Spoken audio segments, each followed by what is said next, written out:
Hello again. Hello. I'm back. I am sorry that took a bit longer than I expected. I wanted to do some vibrational tuning before I came back online to the stream, so that did delay me for a little while, but I am back now. And I'm hoping that we have a delicious and delightful stream about the Empress card, the Empress Tarot card. Empress Tarot card. And we are sounding good.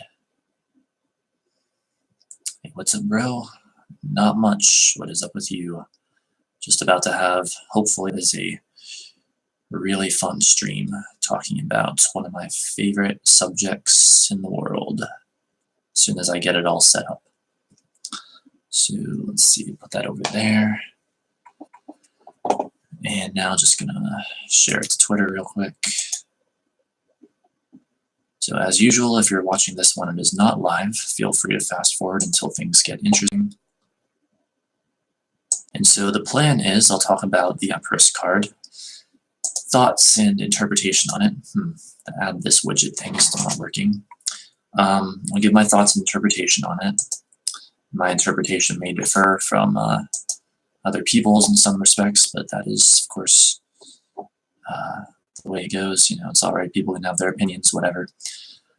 And then I'll be taking anyone's comments or questions about this or anything else. And we'll also be looking up additional interpretations of it, and I'll be giving my thoughts on those interpretations, whether I think they're right or wrong or somewhere in between. And yeah, it should be a lot of fun. So let's see here. Hello, Ryan. A quack to you as well, my good sir. Let's see, I am live discussing the Empress card, and you should come watch because I need more viewers. Maybe if I'm just kind of honest with my Twitter following, that'll work out better. Just be like honest, be like, I need more viewers, please. Yeah, and speaking of being honest, I'll let you guys know I'm in a bit of a weird vibration tonight. I don't know what the deal is. I don't know if it's like because of the workout I had yesterday or what. So I hope I can remain properly relaxed and focused for this stream and like presenting the Empress card. I did some like vibrational tuning, I guess, before the stream. Did a tiny bit of like meditation and stuff to hopefully focus myself. So I don't know, no promises. Hopefully it goes well, but if it doesn't, then well, whatever, fuck it. I guess nothing much more I could do about it anyway. So whatever. I guess we'll just see how the fuck it goes. All right. Okay, bro, what's going on? I will not, but I'm just playing somebody listening to the stream. That's cool. I like watching streams and like while I'm doing something else. I like multitasking like that when it comes to some things.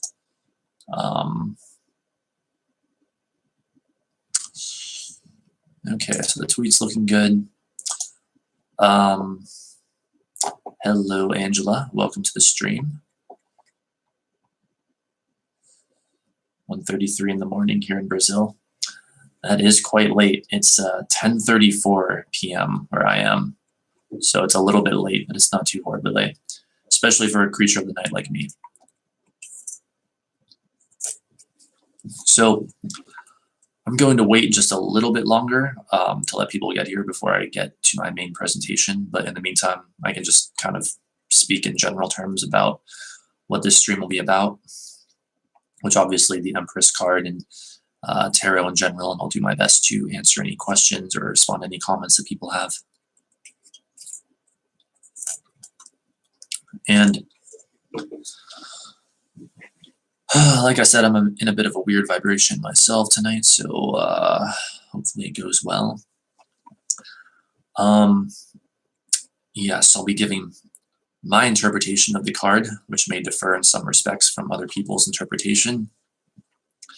But I'll be talking about how it like reflects a very unique part of human consciousness, and then talk about like what it means in readings, and also look up additional interpretations of it, read those, and tell you guys like what I think of those interpretations. So that should be interesting. I'm going to turn my heater up real quick though. Stand by.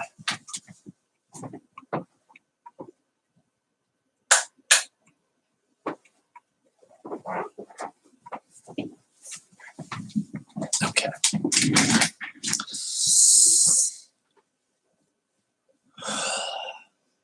So do you guys have any comments or questions before I begin, or shall I just get right into it?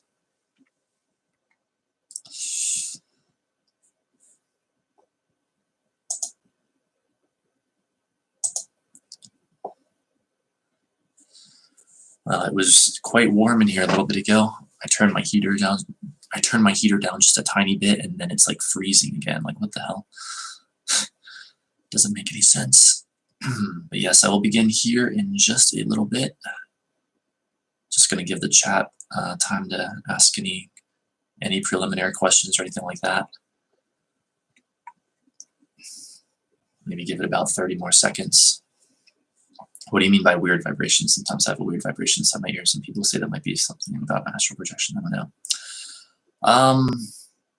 Well, I think that's something entirely separate. For me, I'm saying the physical and mental and emotional state I'm in right now is not necessarily in perfect alignment with my true self as I normally am. Like, I mean, I'm not far out of alignment. I'm just saying that there's a bit of like discord or wobble. Like, I think I'm a little bit, I don't know, like after I had lunch, I got kind of tired and I don't know, I might be a little bit out of it from the workout I had last night or something, because that happens sometimes. I don't know, it's weird. But yeah, I don't know, to put it in layman's terms, I feel a little bit out of it, but coming on here seems to be sort of waking me up and focusing me better. So I'm just saying that hopefully I'm able to deliver as good of a presentation on the Empress card as I have on the other tarot cards so far. But I'm pretty sure I can, because I feel a lot better now that I'm actually live on here. As for the weird vibration inside your ear, I don't know much about that. Though I have heard of something like that, and some people think it's like tuning into other vibrations, but I don't know anything beyond that, unfortunately. But anyway, looks like there are no further comments or questions, so we are going to get started on this presentation on the Empress card. So let's see here. What can be said about this very beautiful card? Why don't I hold it up to the camera briefly so you can get a better look at it. I don't know if it's going to focus or not, but let's see, maybe if I do that, it will. There we go. Yeah, definitely a very beautiful card. It is card 3 of the major arcana, and the 4th card we're talking about, because the Fool was card 0. And so the Empress is going to talk about, where should we begin?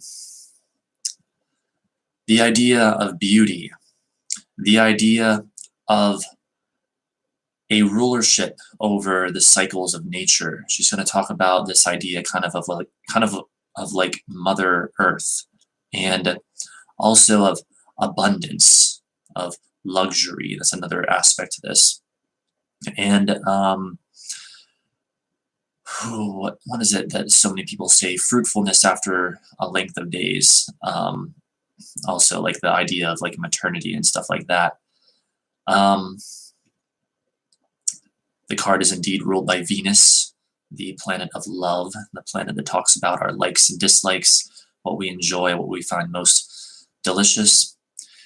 And interestingly enough, I couldn't have planned it this way. I swear I did not plan it this way. But Venus itself just went direct just yesterday after being retrograde for, I think, about 2 months, if I'm not mistaken, but after having been retrograde for some time. And Venus,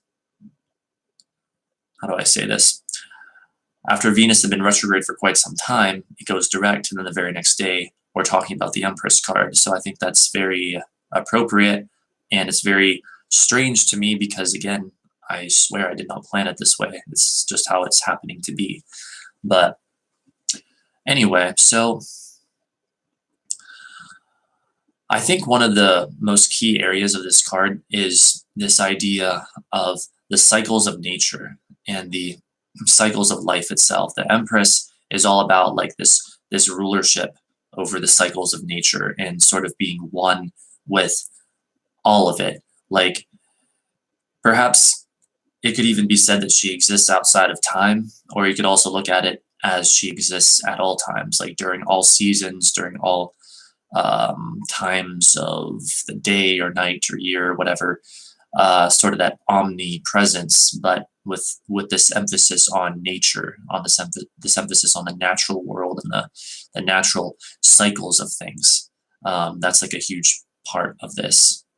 In fact, I'm going to double check this before I say it to make sure I'm saying the true thing. 1, 2, 3, 4, 5, 6, 7, 8, 9, 10, 11, 12. Yes. If you can see there, she has 12 stars on her crown. Again, I don't know if it's going to focus, but so again, the number 12, very significant in astrology. It's the 12 signs of the zodiac, you know. So again, this idea of the cycle and everything. This will be a good time to also remind people that, again, the reason that I think it's so advantageous to study these cards is because they're a reflection of human consciousness. So it's a very good way to sort of purify your mind, purify your emotions, and understand like what the human journey is kind of all about. So that then you can, when you put your life into context that much more, you can create your own reality so much more easily.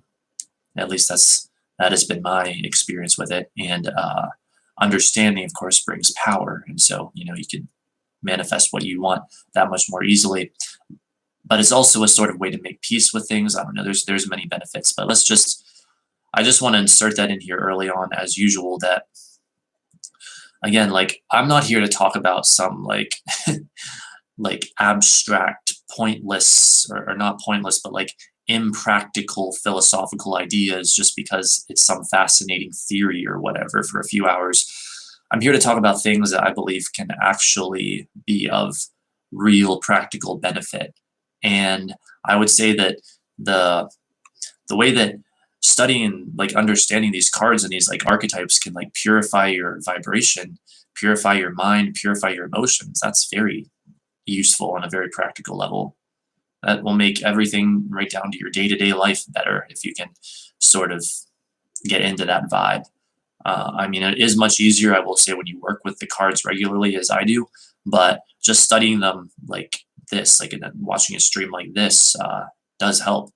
So again, that's why we're doing this. That's why I'm doing this, because it's a real actual benefit, not just some theoretical thing. But anyway, let me think of where I want to go next with this card, because there's quite a bit to talk about. So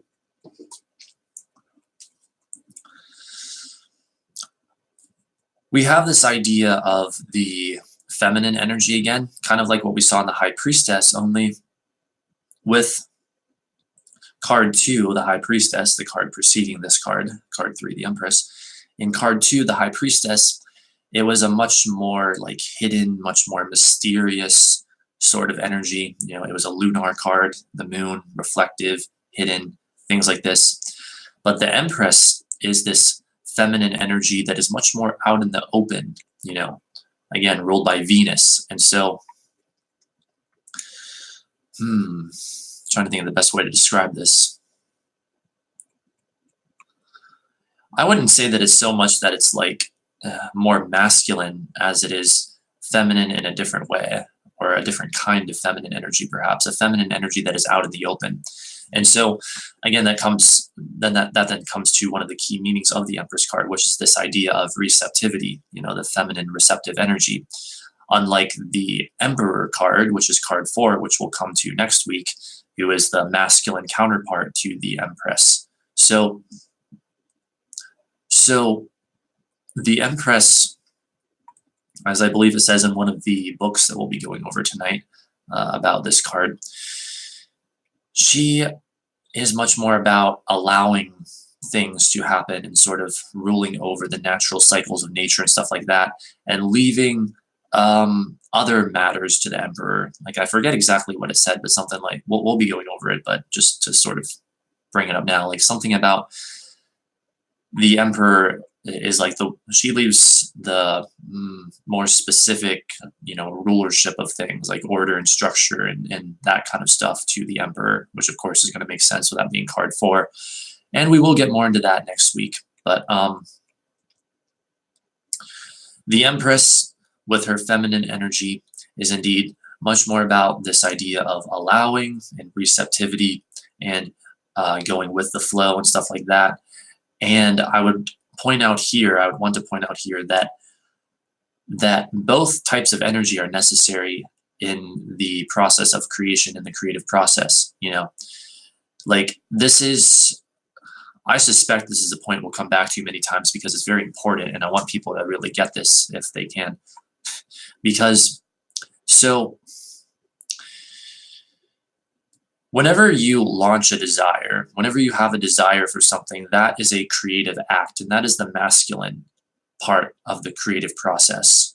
You're launching a desire. Your desire, you could literally think of it as vibrationally shooting forth from you, like a rocket of desire, as Abraham Hicks puts it. And then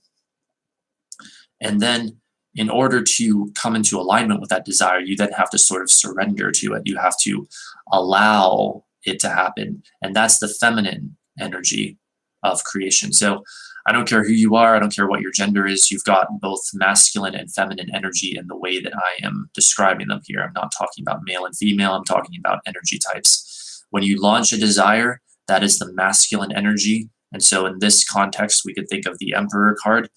And when you allow the desire to manifest, that is the Empress, that is the feminine energy. So the Empress card in this context. So, but it's not the manifestation itself. Like, let's not get confused about that.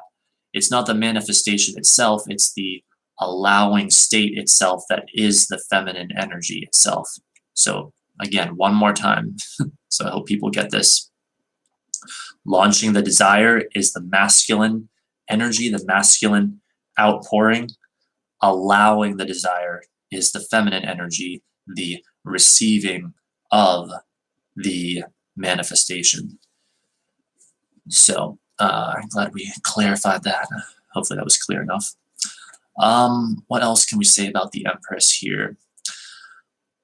As you can, I guess, more or less get the sense of in the card, it almost looks like maybe she might be carrying a child or whatever, and indeed that's a huge thing with the Empress, is this idea of pregnancy. Of course, both literal and metaphorical pregnancies, So, like, if this appears in a reading and the question is surrounding an idea of pregnancy, this would indeed be a very high indicator of pregnancy.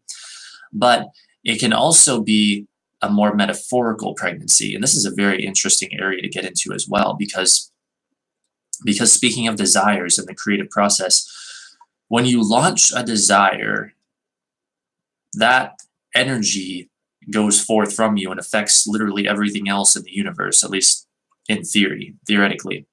And you could say that the desire is held for you until you can come into alignment with it. It's this energy that shoots forth, then you get into the aligned state, the receiving state, the getting into alignment with who you are, and then that energy comes back to you as the manifestation of your desire. So you could look at this in a way And this is, I don't know, this is kind of something more that I've just thought of myself. I don't think I've heard anyone else talk about this specifically in connection to this card, but this idea of like a sort of pregnancy of your desire. So when you launch a desire, just like when you're going to have a child, when a woman is going to have a child, the child may not be born yet, and yet you still know that the child is coming. There's this gestation process, right? There's this time that has to go by during the pregnancy before the child is ready to come forth. And it's the same way with our desires. Now, the only, how should I put this? Of course, with childbirth and its physical, links or whatever, it's always going to be roughly the same amount of time, 9 months or right around there. But with our desires in general, there's much more leeway in that area. So I don't want anyone to get it in their heads that there's always going to be a set amount of time for different kinds of desires, in some cases perhaps, but in like 99.9% of cases, the amount of time it takes for a desire to manifest for this gestation period is going to vary depending on your beliefs and your expectations, and also your ability to allow the desire that you've created. So, but see, it's actually very advantageous if you can think of your desire as sort of like a pregnancy, that when you launch a desire, if you understand what I'm saying to you right now, then you know for sure that sooner or later that desire must manifest. Now that's going to be news to some people. People will say, what, do you mean to tell me I'm literally going to get anything and everything that I want? And I say,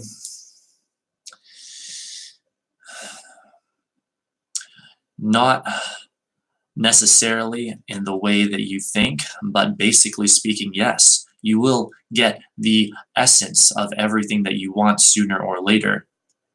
It may not be in this lifetime if you don't come into alignment with it, but sooner or later you're going to get it.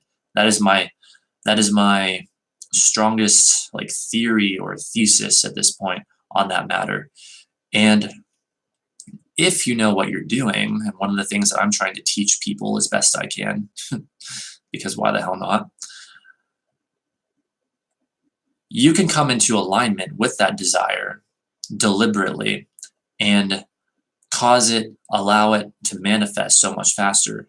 And so, indeed, when you want something, yes, you can have it. That is the message. And if you can just look at it as you're almost pregnant with your desire, that kind of faith or belief or knowing that it is coming will in and of itself help to bring it about, since your beliefs form your reality. I think I get it. Desires within reason. Yeah, basically speaking. Although even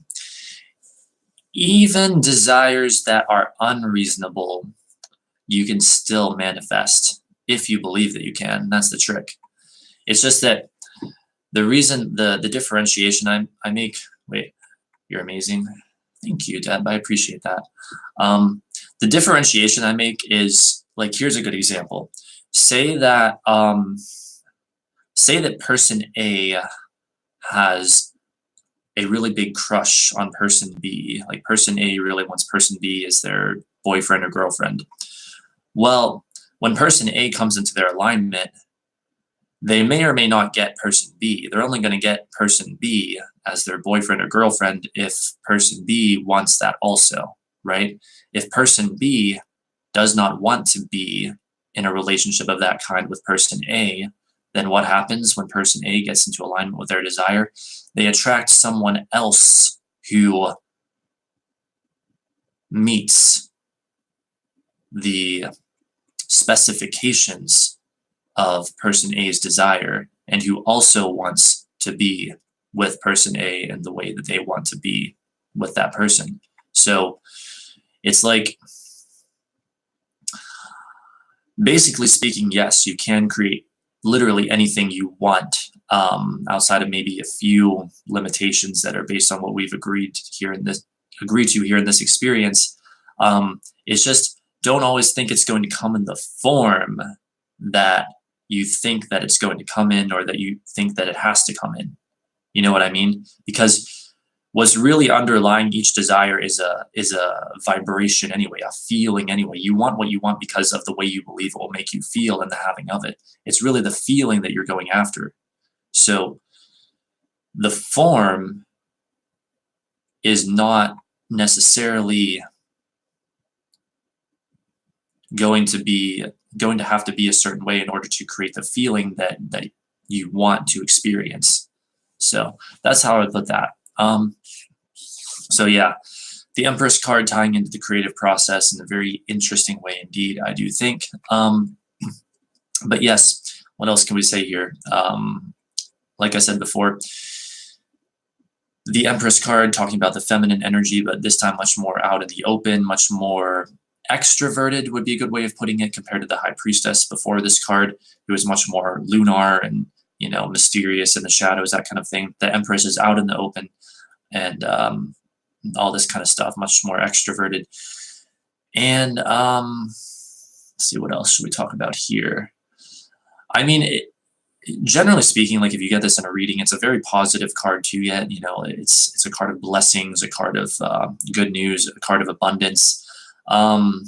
It's going to talk about this idea of luxury, of abundance, and stuff like that. But let me think if there's anything else more like with human consciousness that I want to get into first, like the more, you know, philosophical interpretations before we move on to the other interpretations for readings. Well, there's a lot of stuff about this being card 3, and I'm not going to say I'm an expert on that because I'm not, but let's just talk a little bit about it being card 3 and what that means, and see what we can get out of it. So 3s, of course, are communication, going to be associated with the sign of Gemini, going to be associated with the planet Mercury, which is also very weird because Mercury just went retrograde today.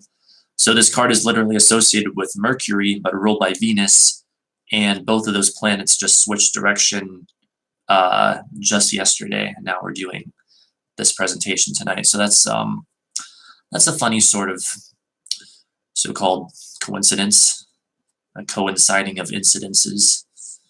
I guess it was meant to be, but anyway, so there's going to be that connotation too with the 3, you know, with Gemini, with communication and stuff like that. And again, my understanding of this part of it is not concrete, but I've heard it said that with the 3, there's this idea that 2 have come together to produce a third, and of course that does indeed fit with the Empress talking about like pregnancy, talking about, you know, fruitfulness after a length of days, talking about the creation of something, you know, whether it's the creation of an actual like child or the creation of a desire or whatever, you know, 2 have come together to create a third. And I guess you could even look at that in terms of the creative process I was just discussing, because you have the one, the masculine energy coming together with the second, the feminine energy, to produce a third, which is the desire, the created thing, whatever it happens to be. And so I think that all ties into the Empress and what she talks about as well. And furthermore, it's interesting to note, talking about the number 3, that the creative process is a 3-step process, basically speaking. The first step is that you ask, or you launch your desire. Again, that's that masculine energy I was talking about. That's step 1. Step 2 is the universe receives that asking or desire. And step 3 is you come into alignment with it, you allow it, and that is how it manifests. Yes, I'm getting all this from Abraham Hicks, if anyone is wondering, if anyone, you know, sort of recognizes that. I'm all about their teachings. That's no secret whatsoever. So let me think here if there's anything else I want to say before we get to the sort of like spread interpretations.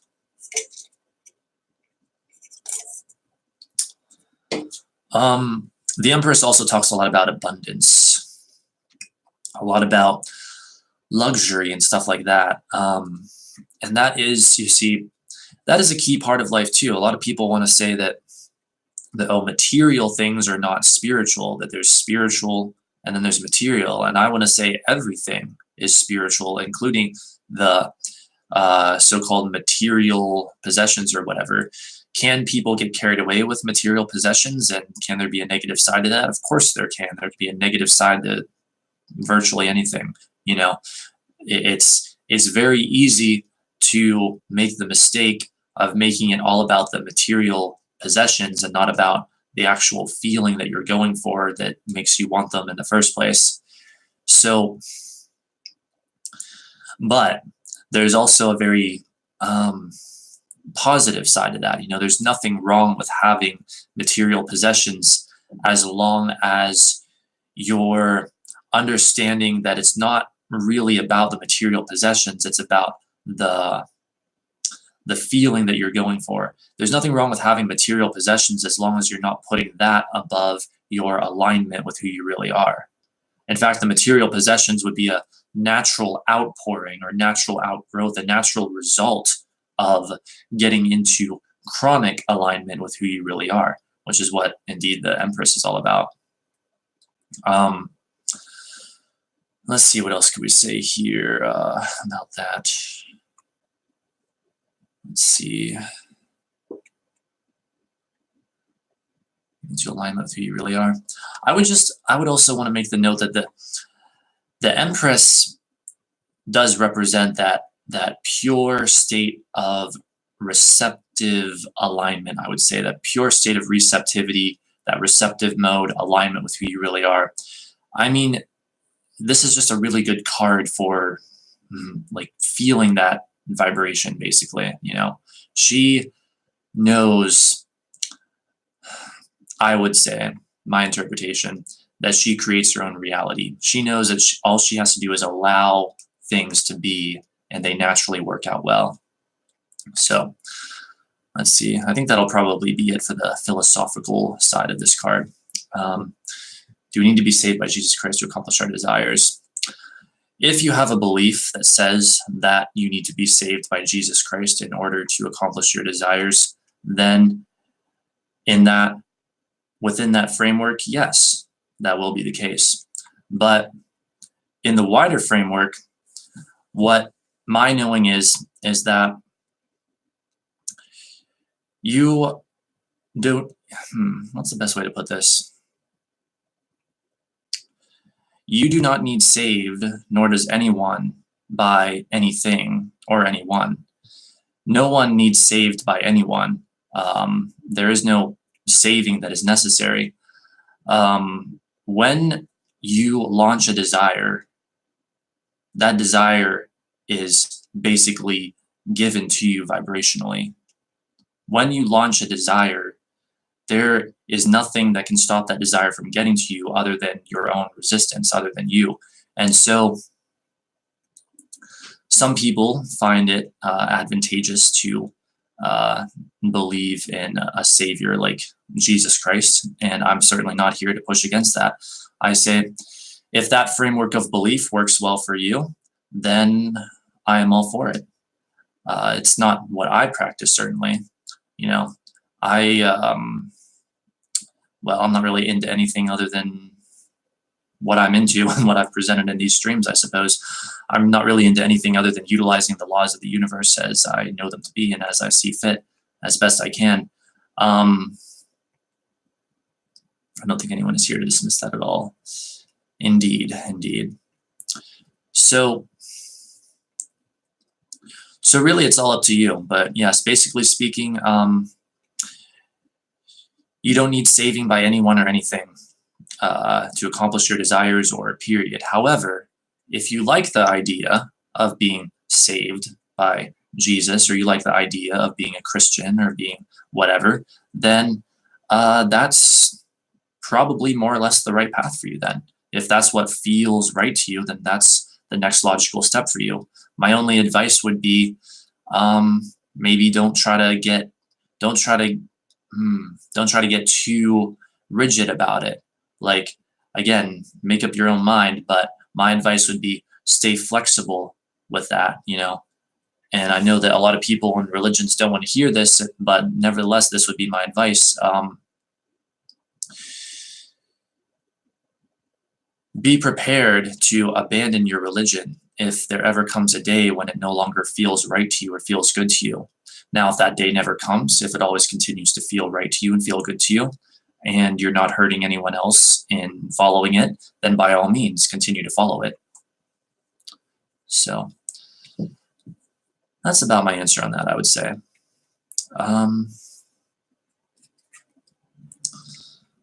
I feel like talking about this stuff as a side note is getting me into my own alignment. Again, I mentioned I was in that weird vibration earlier, but now I'm like getting focused better and better. Perhaps it's the positive vibration of the Empress card. But anyway, so let's talk about when this card appears in a reading now, what it's generally going to mean. So first of all, I'd say optimism, I would say blessings, I would say fruitfulness after a length of days, you know, getting the harvest, so to speak, you know, reaping the rewards, reaping the benefits. It's going to talk about luxury. It's going to talk about money. It's going to talk about financial success. It's going to talk about, again, pregnancy, both literal and metaphorical, depending on the reading and depending on the question.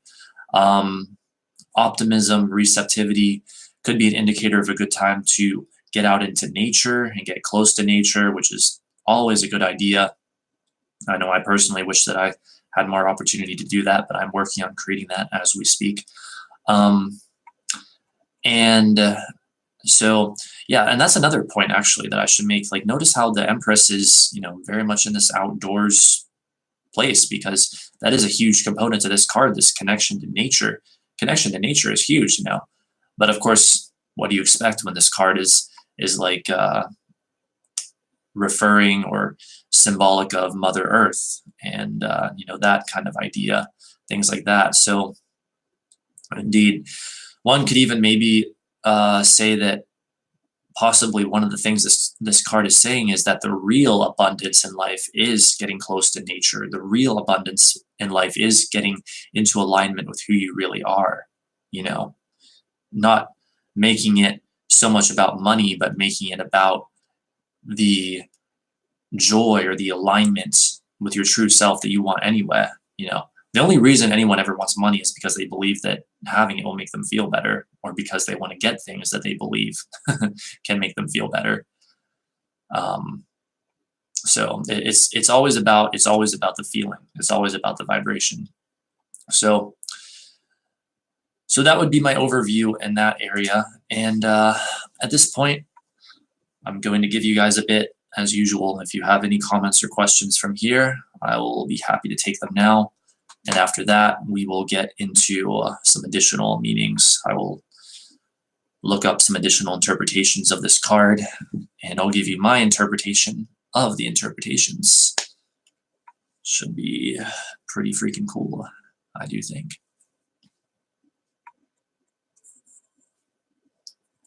My straw is always running away from me.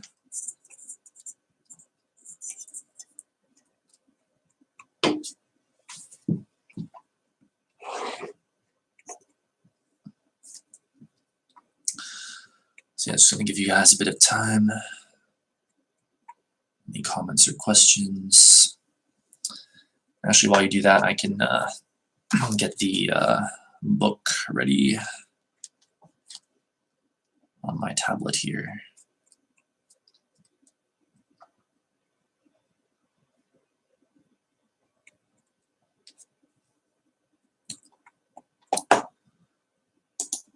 Let's see how are things looking on my channel right now.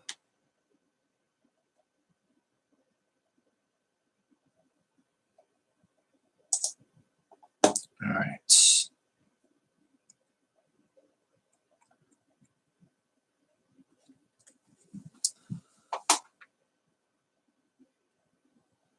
All right, well, I think you guys are ready.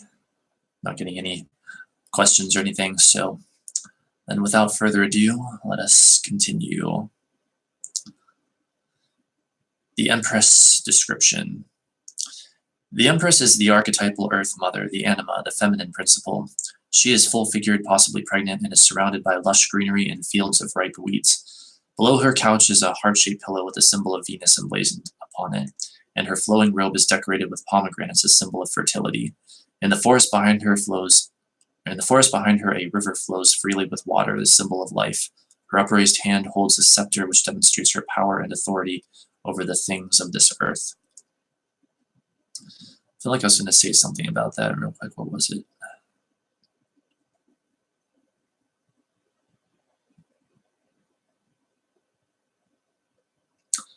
Not sure, but maybe it'll come to me. The Empress, Demeter, the Earth Mother, Freya, goddess of fertility, ruled by Venus, the planet of love, creativity, fertility, art, harmony, luxury, beauty, and grace. The three is the joining of opposites to produce a third. She wears a crown of 12 stars, representing the zodiac and her rulership over time. Ooh, that's another interesting component to this, which I did mention this earlier, but yeah, this idea of her rulership over time. I mean, think about this for a moment. This idea of this like ever-present, you know, feminine, divine force or energy of like blessings and harmony and stuff like that. I would say that's a very real energy that one can tap into, you know, the overall energy that sort of makes up this whole reality that we're all sharing, basically speaking.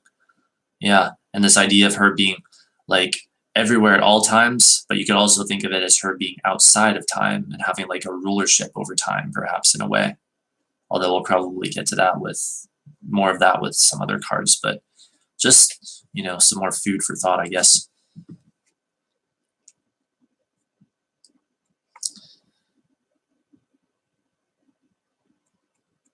She wears a crown of 12 stars, representing the zodiac and her rulership over time. Her scepter also shows her dominion over the created world. Where the High Priestess had dominion over the intellectual world and the world of knowledge, the Empress has dominion over the world of the senses. That's also quite interesting to consider. Like, the Empress is a more, like, earthy card, whereas the High Priestess indeed was more coming at things from a more, like, intellectual and objective framework, but also, of course, with her strong association with intuition. But the Empress is like more earthy, more physical, manifestationally.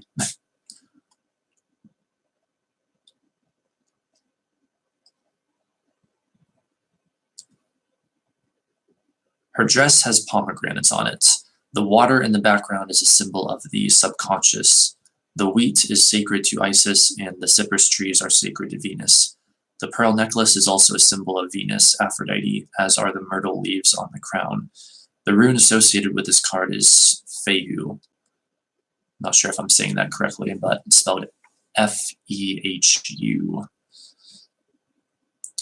All right. Meanings.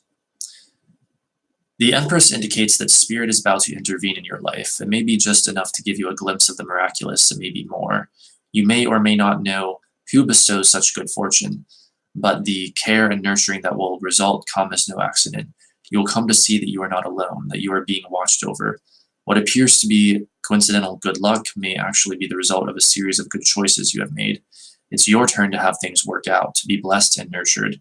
Relax in the knowledge that you are in good hands and that you are worthy of receiving this loving embrace. I'd say that's a fairly good overall general interpretation. Yeah, like, again, the Empress is going to be all about this idea of blessings and optimism and good fortune and stuff like that. You know, very, you know, we're in that nice positive side of the major arcana at this time, and we will be more or less for a little while. It won't be until a number of weeks from now that we finally get to the dark side of the major arcana. So right now everything's like happy and flowing, and I mean the Empress right here is probably even like a peak point, I would say, a peak point in this like sort of happy flowing vibe or whatever. Whereas as things move on, we'll get into some other interesting stuff, you know, some more contrast that then launches new desires. So let's see. This card means material abundance and fertility. It also indicates balance and stability in one's life. The Empress is an open person and is able to be fair in most situations. For those in the arts, your dream of creative projects will be realized. That's also important to talk about, the association with art, because Venus is all about creativity. And Venus rules both Taurus and Libra, by the way. And so both of those signs, both of those energies are going to be creative, or at least going to have a fairly high predisposition to creativity and art in their own way, though. Taurus and Libra, it's funny, they may be ruled by the same planet, but they're both quite different manifestations of it. Taurus being very earthy and practical and things like that. Libra being very much air, mental, intellectual, and stuff like that.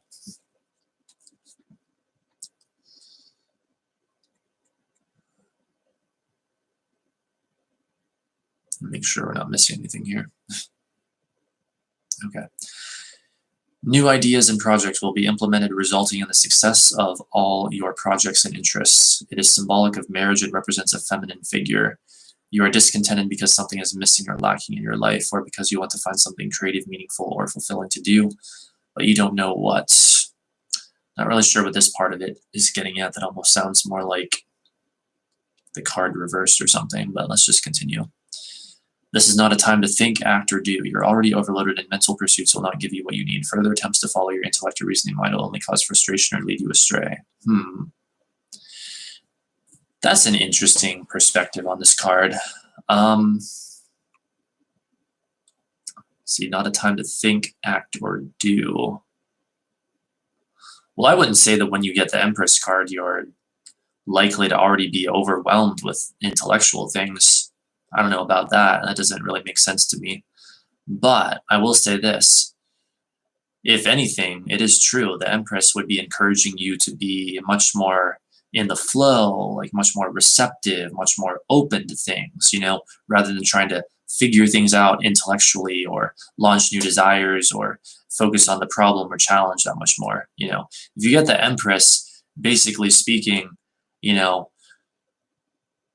9 times out of 10, stop worrying about the problem or challenge and start letting things be, basically, and being more open and stuff like that. So let's see what else we have here.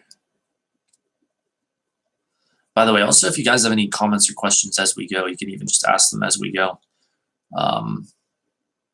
Because I don't see why not. Makes it more of an interesting discussion that way.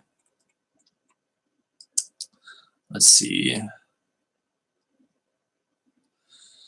Creativity. You need to give birth to something that has never been. To do so, tap your creative potential. Be as gentle to yourself and your new creation as you would be to an infant. Enjoy the riches of nature and the natural world. The Empress and the High Priestess are the two halves of the female archetype in the major arcana. The Empress represents the fertile, life-giving mother who reigns over the bounty of nature and the rhythms of the earth. From her comes all the pleasures and joys of the senses and the abundance of new life in all its forms. The Empress encourages you to strengthen your connections with the natural world, which is the ground of our being. Too often, false sophistications and pleasures take us far from our roots. Let the Empress remind you to keep your feet firmly planted in the earth. That's good advice. In readings, the Empress can refer to any aspect of motherhood. She can be an individual mother, but as the major arcana card, she also goes beyond the specifics of mothering to its essence, the creation of life and its sustenance through loving care and attention. The Empress can also represent lavish abundance of all kinds. She offers a cornucopia of delights, especially those of the senses, food, pleasure, and beauty. She can suggest material reward, but only with the understanding that the riches go with a generous and open spirit. The Empress asks you to embrace the principle of life and enjoy its bountiful goodness. Also, all very much good stuff. Your endeavors quicken in the womb, ripen and bear fruit. You are blessed by maternal protective forces or influences. You are grounded in the material plane, which is a stabilizing influence, yet you can reach into higher planes of consciousness.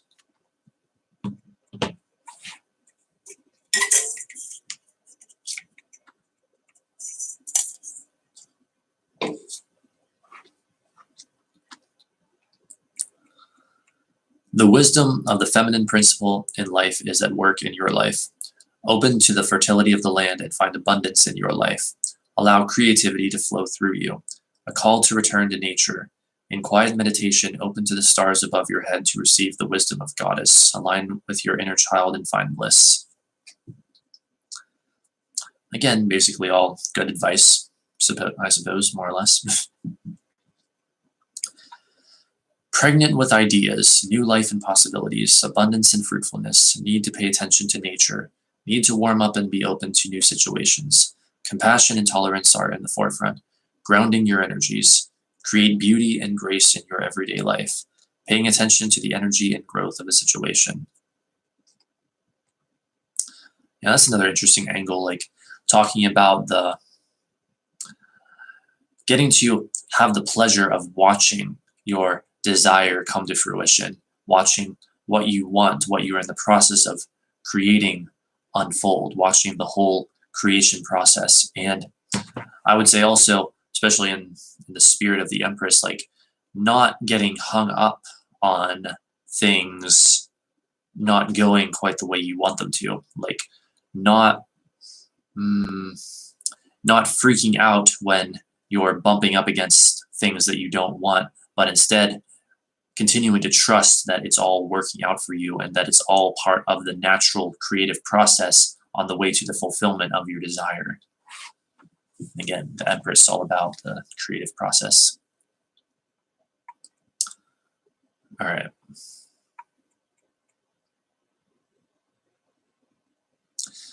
Affirmation. I bring forth my creations with joy. I love and nurture them to fruition. It's a good affirmation. I bring forth my creations with joy. I love and nurture them to fruition. Fruition. But I would offer some advice with that, and that is, don't affirm something that you don't believe, because you hear in like the New Age community a lot of ideas about this idea, or a lot of talk about this idea of affirmations and how beneficial those can be. And I agree, like those can generate some very new positive beliefs. But I would say to people, don't affirm beyond your ability to allow what you're affirming, if that makes sense. Don't affirm something you don't believe. So instead, wait until you're in alignment, wait until you're feeling really good, and then affirm things, including this affirmation. I bring forth my creations with joy. I love and nurture them to fruition. All right, so what else? Empress can indicate pregnancy and fertility, being the passionate, caring, feeling counterpart of the male emperor. The female Empress stresses the qualities of nurturing, growth, and feeling. She senses things. She appreciates the beauty and I think that's supposed to say simple things in life. She appreciates the beauty and the simple things in life. She is comfortable with nature. She is patient. She follows only the cycles of the universe. She leaves the rules up to the emperor. That's what I was referring to earlier. It's this idea of she leaves the rules up to the emperor, which I think makes sense. She watches the seasons change, the tides come and go, the moon change through maiden mother crone, and she feels for each moment. She can reach out and understand each moment, each changing cycle, and knows that one day we will face this cycle again. She is wise. Ooh, now there's an interesting idea with the Empress card. This idea of cycles and how everything is in some kind of cycle. We are in so many different cycles at once. Some are really short cycles, some are long cycles, some are in between cycles. Some cycles are so long that we'll never see the completion of them in our lifetime. And we see this in astrology all the time. Of course, obviously, the shortest cycle basically in astrology is going to be that of the moon, which goes around about once a month, or just a little under a month, about 28 days is going to be the cycle of the moon. And then, of course, Mercury, Venus, the sun, all the rest of them have their cycle that they go in. And so we're always at some point in the cycle. And you could even just look at that with the calendar year if you want. We're always in some season, we're always in some month, we're always in some week, we're always at some day of the week. There's always a cycle that we are in.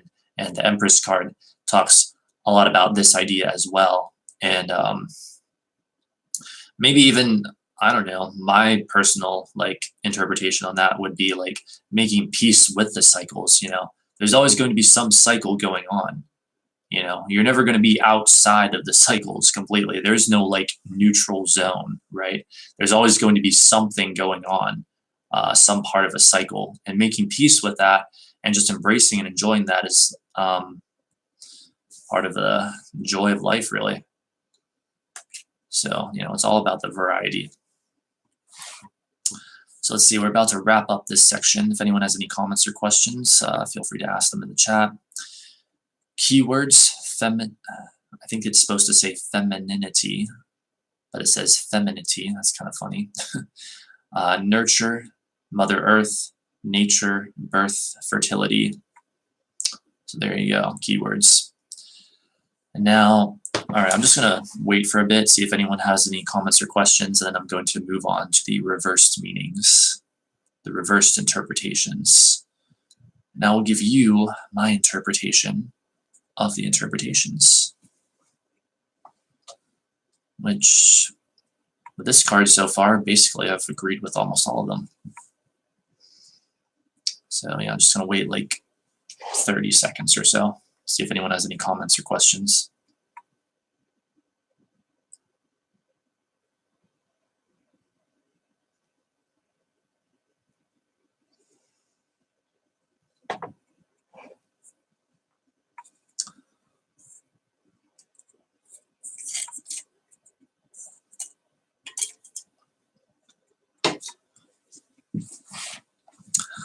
All right, then, no comments or questions, then let us continue. Reversed. Reversed, the Empress suggests a loss of personal power through placing too much emphasis on another person's emotional or material needs, thus neglecting one's own. The reverse position of this card deals with indecisiveness concerning others and confusion about the direction a relationship may be taking. Hang on, let me focus on this a bit more. See, a loss of personal power through placing too much emphasis on another person's emotional or material needs, thus neglecting one's own, which is never a good idea. You never ever want to put the way someone else feels above the way you feel, even though that's what a lot of people do, and that's also what a lot of people believe in, and that's why people, I believe, get into such tricky and difficult situations. Awesome. Thank you. I'm so glad you're enjoying. So indeed, if you get the Empress reversed and you're noticing that you're doing that, you're placing other people's needs or desires or whatever before your own, and you're not taking care of yourself, then that would indeed be the message there. Start taking better care of yourself, put the way you feel above all else, because it's only when you are feeling good and all right that you have anything to offer the other person anyway. Laws of Empire. Wait, Emperor. I think you're referring to what we said earlier. She leaves the rules up to the Emperor.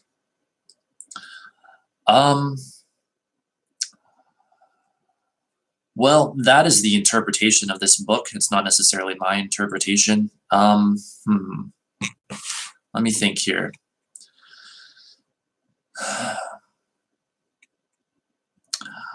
It's hard for me to sort of talk about that because I'm not really sure what the book's getting at. As for what I think about that, the laws or rules of the Emperor, well, hey there, Rebecca. Welcome to the stream. Laws or rules of the Emperor, well, I think it would mainly be in connection with the Emperor's idea of rulership, of order and structure, with it being card 4. That's going to talk about order and structure. I don't know. It's hard to say beyond that. I don't really think of it in those terms, like the Emperor card. Um, but what I do think of it as is like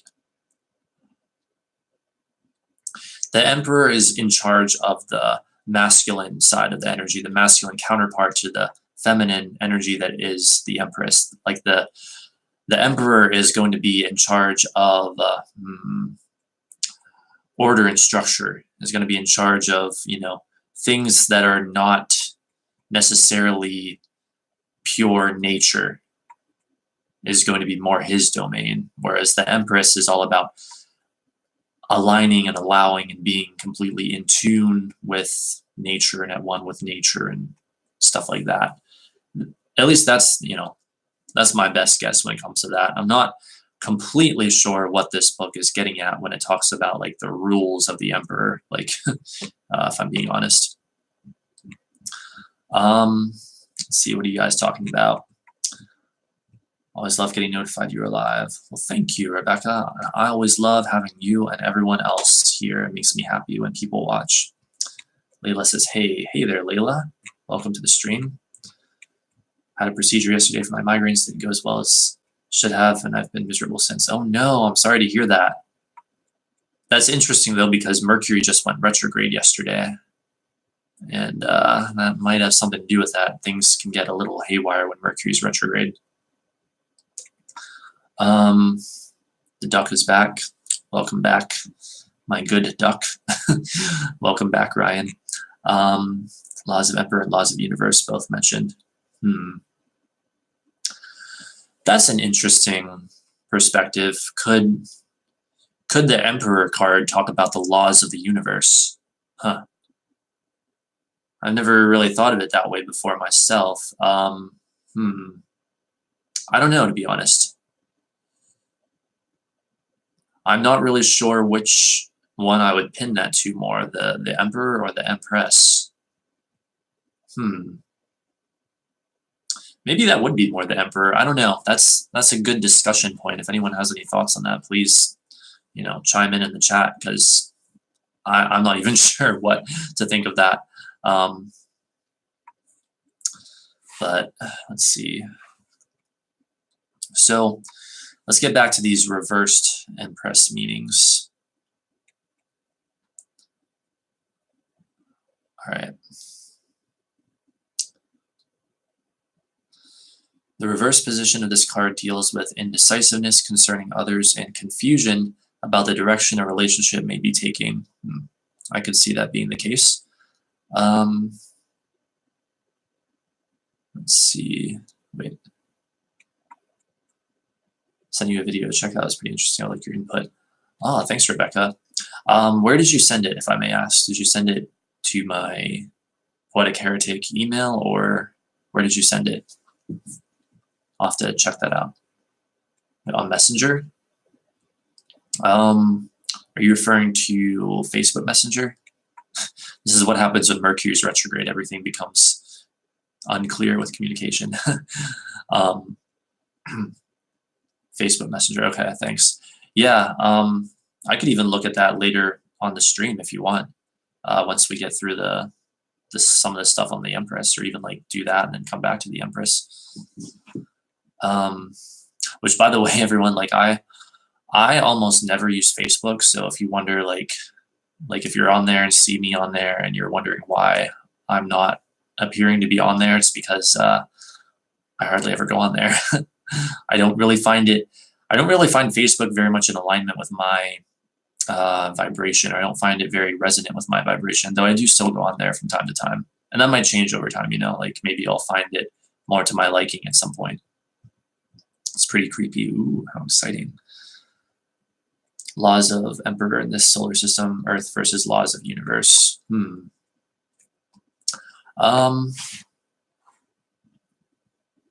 of Emperor in the solar system, Earth versus laws of universe. Well, I'm not really sure that there are going to be any laws other than man-made laws that apply only on Earth or in the solar system that would not be universal laws, or like you know, but that's an interesting question too. Could the Emperor talk about man-made laws? Like, I don't know. I wouldn't really think of that card when I think of man-made laws. I think much more of the Justice card, card 11. But I don't know. It's an interesting perspective. Like, because the Emperor does have this idea of like rulership of authority and stuff like that. And so, well, you can't have authority without some kind of laws, I suppose. So, yeah, like I've kind of tried to explain to people before and say to people before, I'm learning about these subjects just as much as you guys are, regardless of how much or how little you may know at this point yourselves about the cards. I don't know everything. I'm sharing with you what I know and learning more in the process. So this is interesting stuff that you guys are bringing up. Let's go back to these reversed meanings here. Let's see, you may also be finding it difficult to work cooperatively with others, as the reason for this lack of harmony is likely to be within yourself. Introspection is called for. The reason for lack of harmony is always within yourself. That's the correction I would make right there. Even if you want to say, oh, but it's the other person's fault, they're doing X, Y, and Z.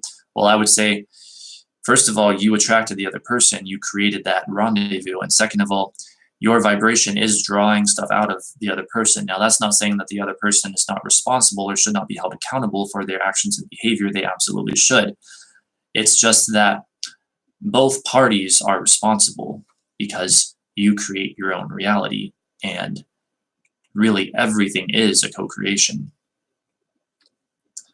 Let's see.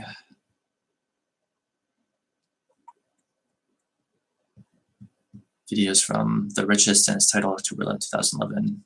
Yeah, we will take a look at that here in a bit. I don't know if I'll be able to like show it on stream, or maybe I will in a way, but we'll take a look at that.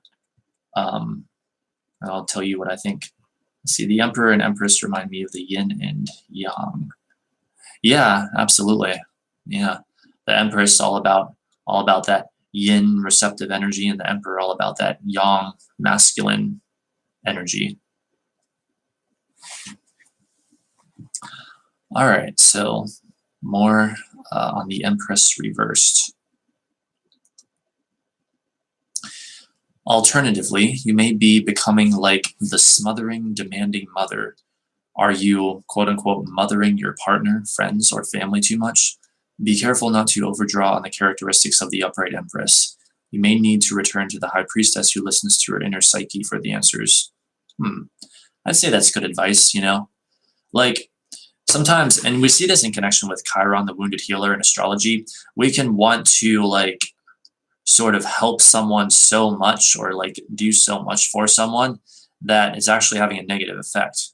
And the reason, though, that we're wanting to help someone so much, I believe, is we're wanting to heal their wounds in order to heal our own wounds, as Chiron, the wounded healer, talks about in astrology. So, yeah, that's the thing with the Empress. I would say, yeah, this idea of mothering, well, if it's reversed and it's going to be a sort of negative manifestation or an unwanted or contrasting manifestation, then indeed, yeah, it can be such a scenario where there's too much mothering going on, basically speaking. All right. Infidelity. Poverty may cause disruption of your life. Psychological problems may cause instability, also indicates the unknown and doubts regarding the future. I could see how infidelity might relate to the Empress card reversed. And I guess I can see how poverty might as well, since the card talks about abundance.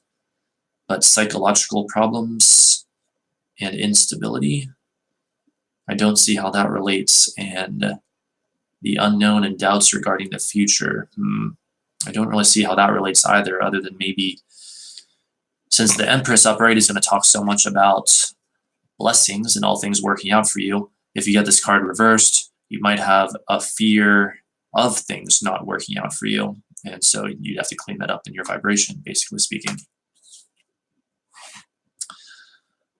All right, so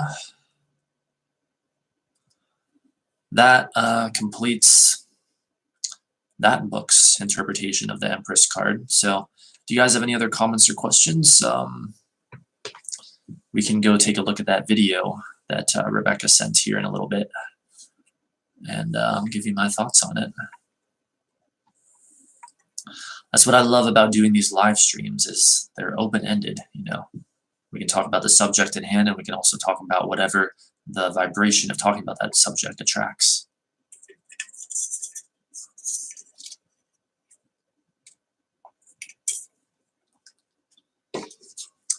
So how are you guys doing out there? Are you still with me? I keep seeing the view counter go up and down, up and down. It's like people are coming in and coming out, or coming in and going out. I don't know if there's, I don't know if people are like expecting something different when they come to the stream, or are they, I don't know. Are they just wanting to check it out, and then they're like, okay, I've had enough of this, and then leaving? I don't know. Still here? Excellent. Well, I just looked at the timer when it was 1:11:11. That's always interesting.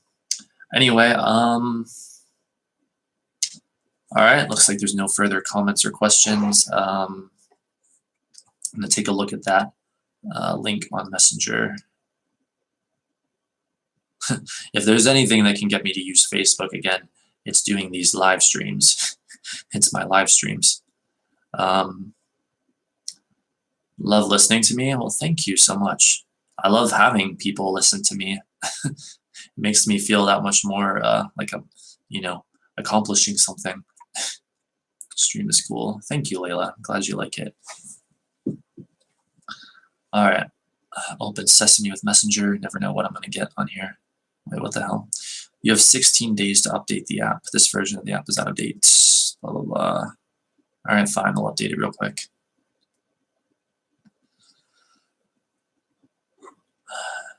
Update.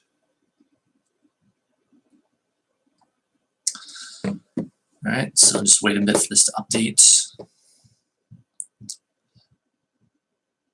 Yeah, I thought it was really cool a while back. One of my viewers created a Facebook page for me. I believe it's called The Heretics, like a group on there dedicated to my streams. I was like beyond honored for that. I was like, I didn't think anyone would ever do that for me. That's so cool. Which if I did use Facebook, I'd probably post on there. Maybe I will go post something on there sometime soon and just like voice my appreciation for that. Which I'm still waiting for a Messenger to update, install, whatever. Shows 5 here. Yeah, mine too, mine too. So hopefully people enjoy what we have to present tonight. And again, for anyone who is not aware, you can ask me questions about the Empress card, about tarot in general. Or really, if you want, you can even ask me a question about anything. I don't care. We're going to get back to the Empress card meanings, interpretations, once we check out this video, and also answer any more comments or questions. Which I guess technically, if I wanted to, I could just pull up Facebook on my computer and we wouldn't have to wait, but I mean, I think it's almost done.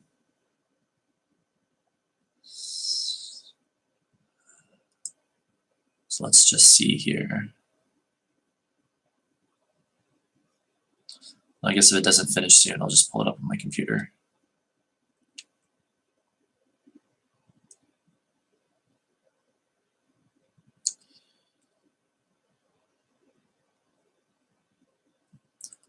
Yes, the Empress card, all about receptivity, optimism, fruitfulness after length of days, the idea of the harvest. Happy to answer any questions on it. And yeah, I think this is taking too damn long, so I'm just going to pull up Facebook on my computer. Let's see. All right. Oh boy, what will I see upon logging into Facebook?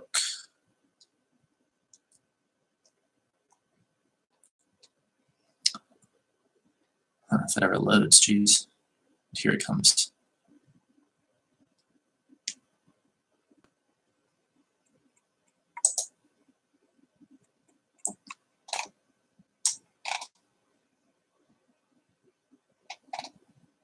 Let's see what we have here. I'm just glancing at my notifications real quick since I never get to see them.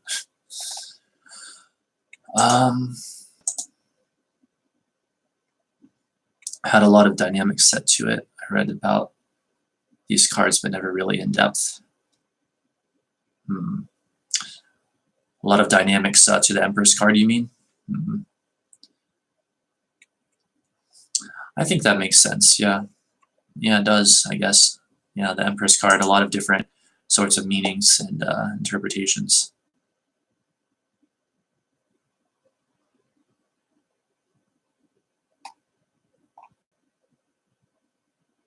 Is the world of Facebook.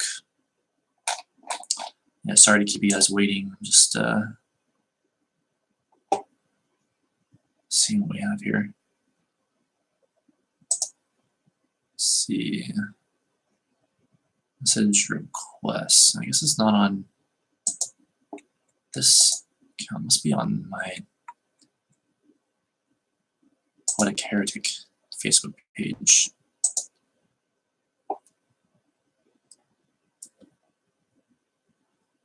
I'm looking at both, yes.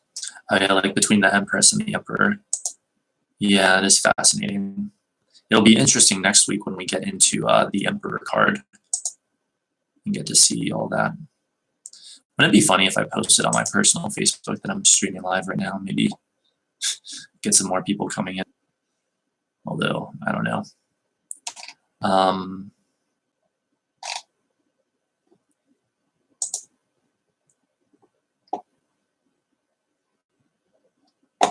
It's loading. Yeah, any other comments or questions from people?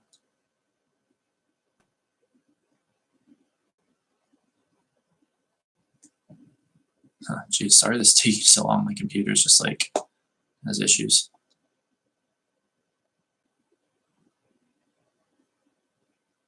But here we go.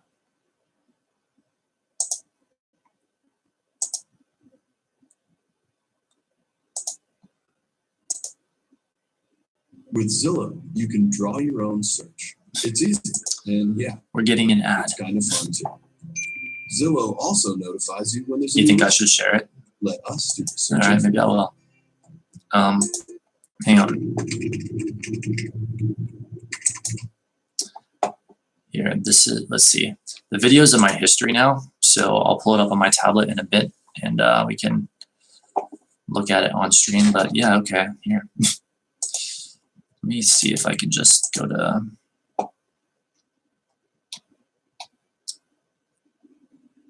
my Twitter and get the. No, I can't.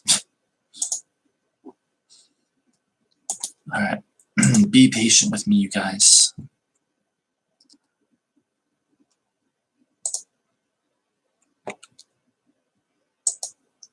Going directly to the stream myself. Here's the link.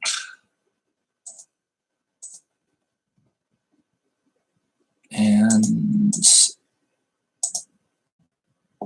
yeah, here's something for those friends and family who are still added to my Facebook back from the days that I actually use this site. They can discover what I'm all about these days, live streaming.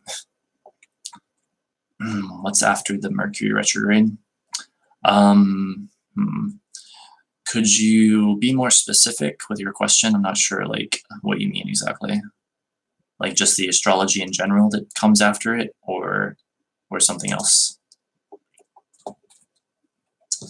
Let's see, what should I say when I share this? I'll be like,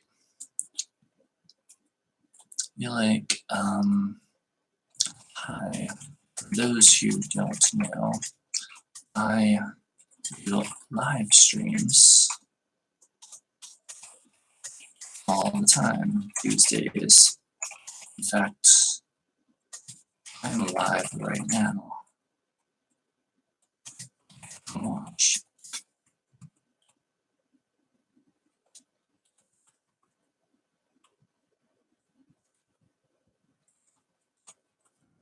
Discussing the Empress card. Come watch.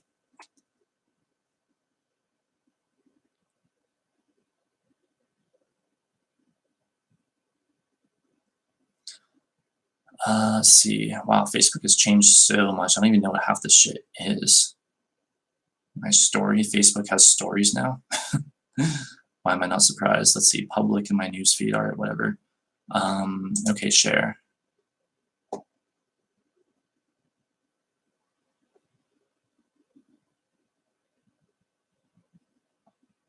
Those who don't know, I do live streams all the time these days. In fact, I'm live right now discussing the Empress card. Come watch. Oh boy, all right. Dear God, what have I done? Let's see. Also, just while I'm at it, just very briefly, I'm gonna post it to my Poetic Heretic Facebook page just for the hell of it. Head on over to YouTube and join the live stream. I should have said that. I didn't see it till just now though. And I see we're blurry. Let me try to fix that.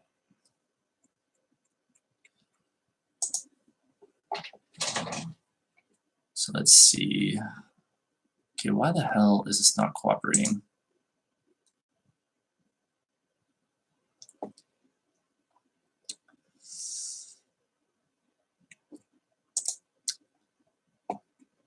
It'll be funny if like some people from my Facebook actually come and join this. I've heard of when planets go into retrograde and has certain effects. It's interesting, maybe just in astrology in general. Is it Venus that'll go into retrograde after Mercury?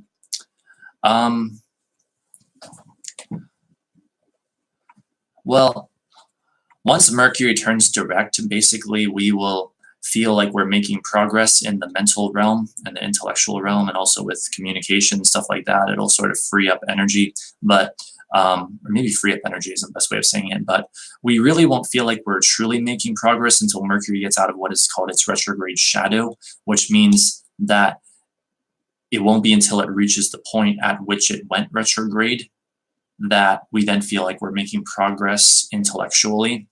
And the point it went retrograde this time is 13 of Sagittarius, also happens to be where my natal Mars is in my chart. So this Mercury retrograde has my name written all over it, apparently. So yeah, like that's what will happen after the retrograde, but it really won't be until it gets, again, once it goes back to 13 of Sagittarius and beyond, that we feel like we're making mental progress. I'm going to answer the rest of your question in just a moment here. Hey, I'm live. Peace.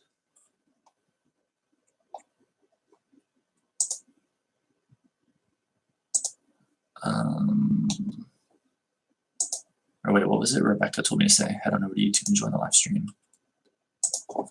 Say that. Head on over to YouTube and join the stream.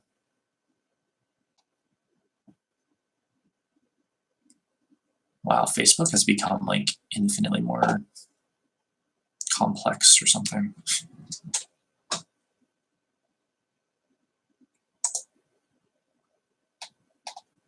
I need to update my picture on here too. Anyway, okay, so let's see. You want to know, is it Venus that'll go retrograde after Mercury? Actually, no, not in this case anyway. And it's funny you asked that though, because Venus literally just went direct just yesterday, right before Mercury went retrograde, which is crazy, like the timing of that. I don't know if that ever really happens, or if it does, it's extremely rare. So no, Venus is going to be direct for quite a while now. I forget how often Venus goes retrograde, but it can't possibly be that often. I know Mars, it's every other year. Mercury, it's several times a year. But yeah, Venus is going to be direct for a while now. And so that'll have us feel like the area of our lives regarding love and relationships, and probably also our likes and dislikes and creativity and stuff like that, are going to feel like they're moving forward. While now with the Mercury retrograde though, our mental and intellectual worlds are going to feel like they're moving backwards for a while. and it's going to be more about like reviewing things basically. But just as with Mercury, when it comes to Venus, we won't feel like we're making progress really in that area of Venus, so love and relationships and stuff like that, until Venus gets out of its retrograde shadow, which won't be until,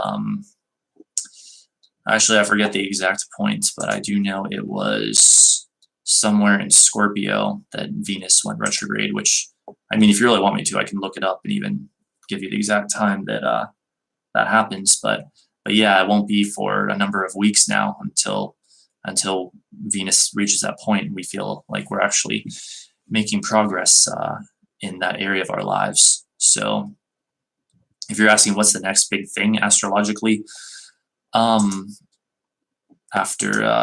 what did you ask? After the Mercury retrograde, I don't know. There's a lot of stuff. Let me think here. There's just so many things. I would say perhaps the biggest thing right now that has actually been in effect for a little over a week now is that Jupiter has moved into its home sign of Sagittarius, which means that the energy is getting much more about this idea of inspiration and this idea of we can do it, and beliefs and idealism and all of this exaggeration of things and knowledge and such things than it was before when Jupiter was in Scorpio, which was we had a year of Jupiter magnifying all the deep dark stuff, all the deep dark hidden stuff that the Scorpio energy talks about. Now that Jupiter's in Sagittarius, we can expect the vibe to become a much more optimistic one, a much more inspirational one, and that sort of thing. So why do I keep feeling like there's a hair in my eye or something? Jeez. Let's see. Like this year certainly had a lot of stuff going on up there. Oh yeah, absolutely. I don't know. It seems like there's always something with astrology. It's never too long before something happens that it just makes me, like, as someone who tracks this stuff every single day of my life, go, whoa. I can tell you this, though. One day in particular that's very interesting coming up is, let me just see here.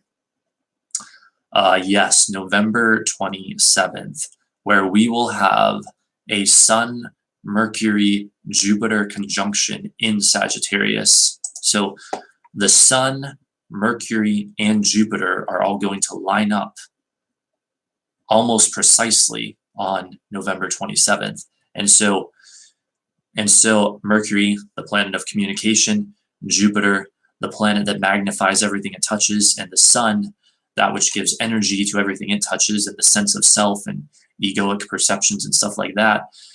You can expect November 27th, and maybe even just the days around that date also, to be hugely about communication and the mental realm and mental activity for the whole world. In fact, I wouldn't be surprised if there's some event in the wider world that has a lot to do with communication, basically speaking. And maybe, just maybe, since Mercury's retrograde, something also to do with the past. But I wouldn't say that it would be something dark coming to light, because remember, Jupiter's in Sagittarius now. This conjunction is in Sagittarius. Jupiter's not in Scorpio anymore. So it's not about all the deep, dark stuff anymore. Now it's about knowledge, optimism, expansion, bigger, better, more, this kind of thing. So if there's any danger on November 27th, I would just say a danger of being too much of a good thing, too much communication perhaps going on that day. That's a Tuesday, so I guess I'm not likely to be streaming that day, but the following day, of course, being a Wednesday, I'm likely to stream that day. So Wednesday right after it. So maybe that could make for an interesting stream on November 28th. I don't know. But anyway, it's going to be dope. Let's hope we have like-minded communications. Yes. Yeah, or let's just hope that they aren't too, you know, expansive and, off the charts, that they make us crazy. Because keep in mind also, Mercury's still going to be retrograde at that time. So yeah, it's going to be very interesting. Let me just see here. So without further ado, I can pull up that video now. And I'm going to try to play it, like I'm going to play it on my tablet. I'm going to try to make it so like you guys can watch it while I can simultaneously watch it. It'll just be on my tablet, nothing high tech going on here. But nevertheless, we both should still be able to watch it, and it should be interesting. Actually, wait, I'd have to turn my webcam to do that. Well, hopefully we can still... Thank you, Pudak. You're very welcome, Layla. Very welcome indeed. Let's see, if I turn my webcam, I risk interrupting the stream, so I don't want to do that, but I think maybe I can still get this to work. If not, I'll just show it to you guys, and then I'll be able to see it mirrored in the screen in front of me. So hopefully that works.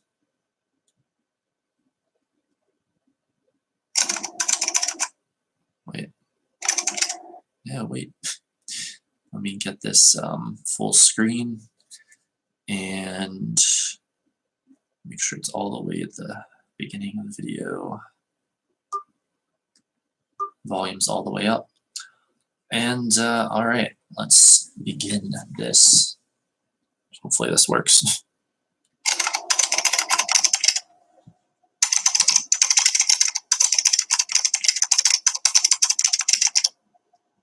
Hang on, I want to see what this is saying too. Sorry, you guys.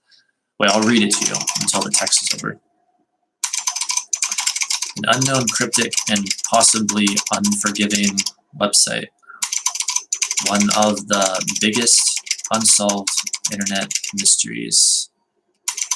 Was it run by a cult looking for members, or even sacrifices? Maybe.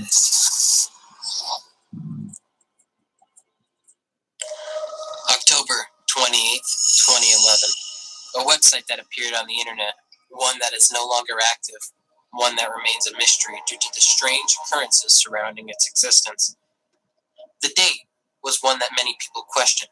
Was it political, religious, or simply something a kid created to screw with people?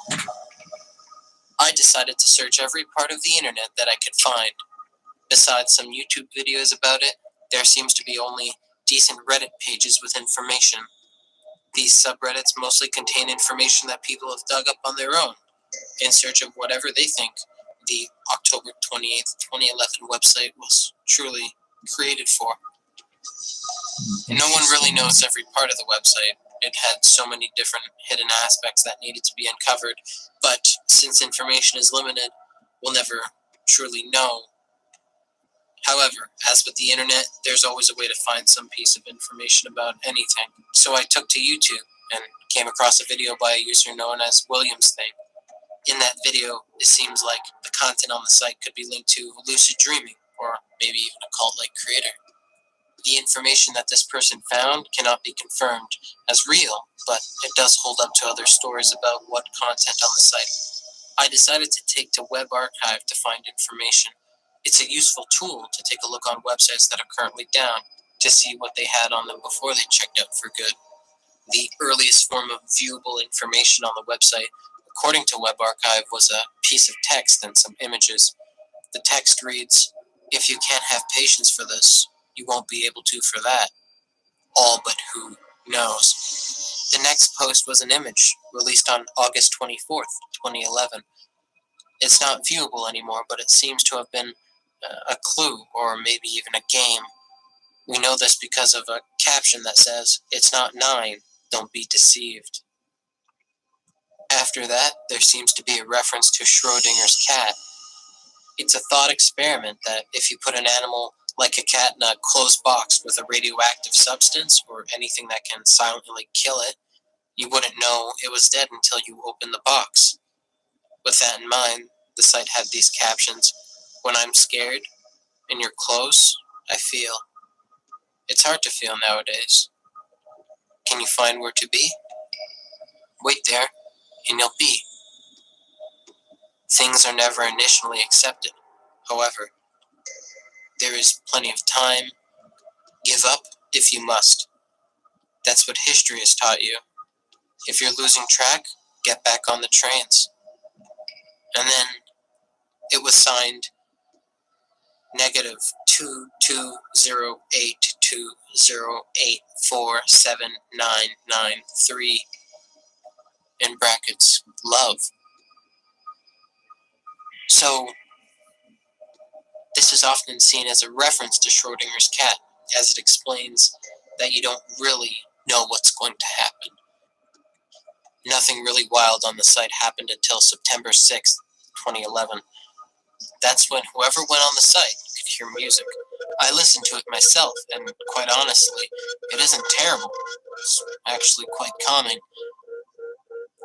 Now, this page might be for what people refer to when they talk about lucid dreaming. Yes, there were some manuals, but many of those are apparently available on an invite-only blog spot that I couldn't seem to get into. On September 11th, 2011, the music was back, but with a new page, one that had an image that simply contained angle degrees. The other part was text. It was a bunch of numbers.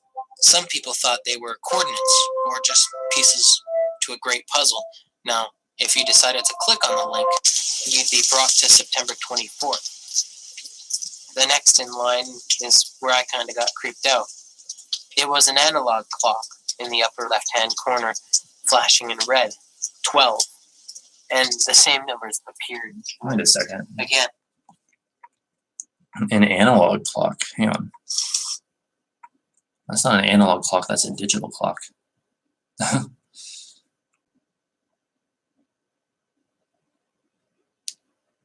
That's weird that he called it an analog clock. That's a digital clock. But anyway, also, if anyone's wondering, the video is at 4 minutes 52 seconds, and its total length is 11:54. So we have, if I can do the math, about 7 minutes, a little less than 7 minutes left of it. It's pretty strange and mysterious so far, but yeah, I mean, we've already mainly gone over the main parts of the Empress card, so, and we will go over more, but like, it's fitting enough to take a break to look at this right now, and then we will indeed go over more later. But actually, I need to turn my heater down, so 1 moment, please.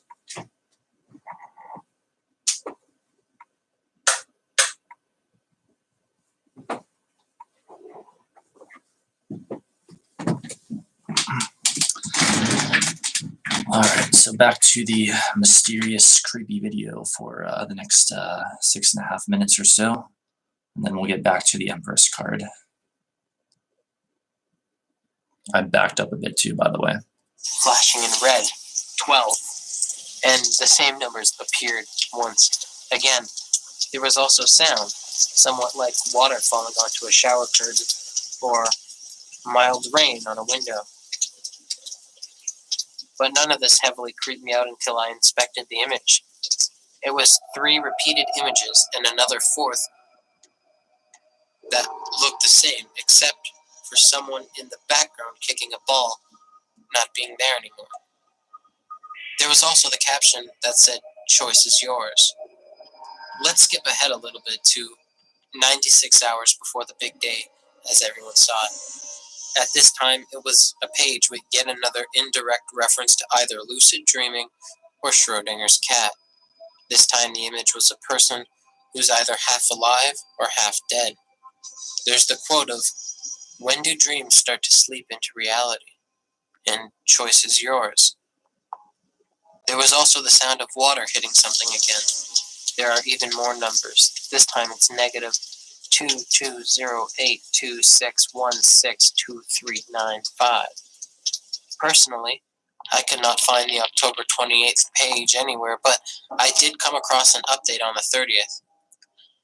It seemed to be a conclusion of some sort. There was also a link Once I clicked it, I got brought to a page from the 25th. Now that page had binary code, which I translated to key. This means that everything up to this point could be part of some puzzle. However, I can't confirm this at this time since many threads on the subject just aren't active anymore. On that page, I found yet another link. This one leads me to their manuals. Anyone can basically come across manual number 1. It's an experiment that you can do with another person. It contains several images and, of course, a piece of text that just boggled everyone's minds. No, it's not an illusion. Then it followed itself by graphics that have been labeled 1 to 6. This manual seems like a set of instructions. Towards the end, there is a string of text. It says something cryptic. It says, once you get that, you'll realize more. Move up in difficulty. See what others have. It is there. According to Williams Thing's video, there's a little thing called the Eyes of Doom. Some individuals would see the eyes that are visible on the site in their dreams. The people claim that the eyes attacked them and that there was a single radio in a room tuned to 6.92 when it all happened. We interrupt this scary, terrifying video with an advertisement. Oh, it's over. The next piece of information was something that was easily one of the creepier parts of my day. The story goes that people eventually found a phone number on the website. When called, you'd hear some noise and then a beep. Just want to say hi to Smiley real quick. I just saw your message. We're watching this creepy video that Rebecca sent me, and she wants to know what I think about it. And we're at 8 minutes 6 seconds, and it's 11:44. So for just a couple more minutes, we're gonna look at this, and then I will give you all my thoughts on it. So here we go. Wait, I'll back up just a tiny bit so we can get brought back up to speed. Okay, here we go. Jeez, if it wants to work, hang on. Easily one of the creepier parts of my day. The story goes that people eventually found a phone number on the website. When called, you'd hear some noise and then a beep. No one knew what this was or what it meant. Many people still have no idea. I tracked down the phone number and decided to give them a quick call. As you can hear, there's nothing but noise. Just noise. It's creepy. You hear someone on the line moving around and breathing. However, I called over 4 times and found no evidence of the screaming that Williams Thing described after the 3rd call. The number reads as is 409-233-3735. I tried finding out who it belonged to, but to my lack of success, it isn't actually registered to a human being. However, searching on white pages led to the discovery of an area code from Texas. Now, this doesn't mean that it's from that location. You see, it doesn't have a fixed VoIP, also known as Voice over Internet Protocol, but it's not a fixed one, which means that, in theory, shouldn't be registered to a business or residential phone line. The phone number is kind of like a burner phone. It's internet created and can be associated with anything. The phone number may have been pretty odd, and it's led to something that naturally comes up on the internet with theories as to what's going on. It could have been anyone. A rogue madman writing random crap on the internet, or the work of a cult. The cult theory was one that makes sense because of what the creator of the site had people attempting. It came off as a person trying to gain a following by creating a sense of wonder and trust in a website rather than a person, which was a more traditional route of cult leaders. Since the theories aren't the best and just aren't what gets the paranoia flowing, what about the owner? The creator, the person who was capable of coming up with such things from their mere mind, who were they? Or rather, what were they? To this date, no one knows. If there is some credible piece of information about them on the internet, I haven't been able to find it, or it just isn't available to me. I did not find it under any specific person or organization, but there's also evidence to suggest that it was a company called New Media Investments, Inc., which is supposed to be based in Kingstown, Alabama. The problem? There doesn't seem to be a Kingstown, Alabama that exists. Now, this information is unconfirmed due to the nature of the actual owner and them being able to actually cover their tracks properly. A lot of information has gone missing over the years regarding this mystery. It's as if someone has purposely kept it from the public. There's a ton of information that contradicts itself and just puts everyone off the true case. Currently, the website is down and has been since April 26, 2015. No one came up with any concrete theories as to why it went down, but from my knowledge, it could have been a prediction that didn't come true, thus closing its doors to prevent whoever the creator was from being shamed.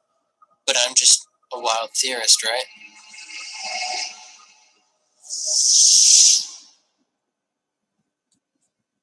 I guess that's it. All right.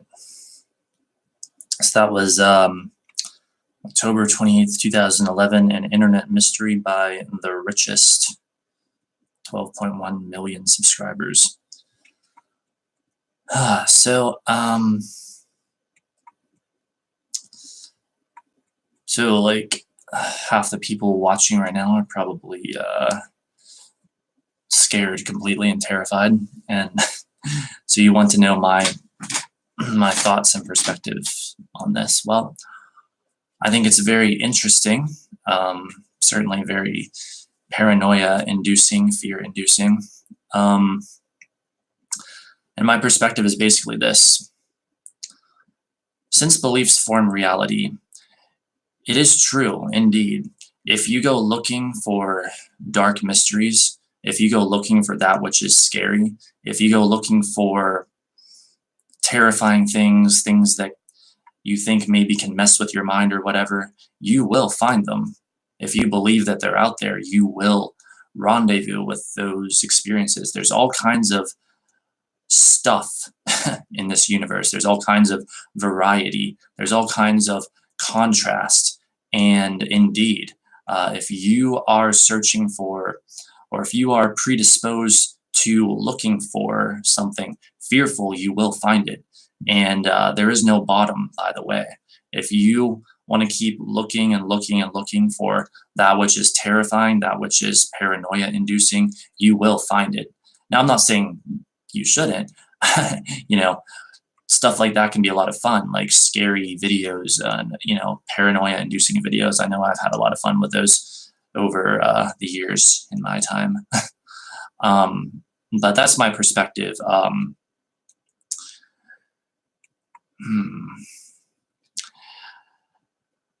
I don't know. It's like, if you're feeling fear, that fear is an indicator that the source within you has a different opinion about the opinion that you have of what you're looking at. That the source within you is not seeing it in the way that you are seeing it. The fear is the indicator of the vibrational difference between the way you're focused in this moment and the way that the source within you is focused upon this subject matter. And so it's, how do I put this accurately? It isn't that it's not ever valid to feel fear, because it's completely valid. It's more that I don't trust anything that that would make me feel fear, because I'm really only interested in the opinion of the source within me, the knowing of the source within me. So that's what I'd say about that. And I'd say, there are all kinds of rabbit holes out there that you can go down, and you can look at things that will absolutely terrify you and that will convince you of the most horrific of realities and freak you out, and yes, like give you nightmares, bad dreams, or whatever. But that doesn't mean that it has any power over you. You know what I mean? Because all it is the what's the best way to put this? a manifestation of the negative side of the contrast of this reality, you know. So I'm happy to talk more about this if you guys want me to, but I think I'll just say that for now. Like if you have any more comments or questions about this, then feel free to ask me them. It's kind of funny that it came up when we're talking about the Empress, the Empress card in the stream, because she's all about being in alignment with who you are and that sort of thing.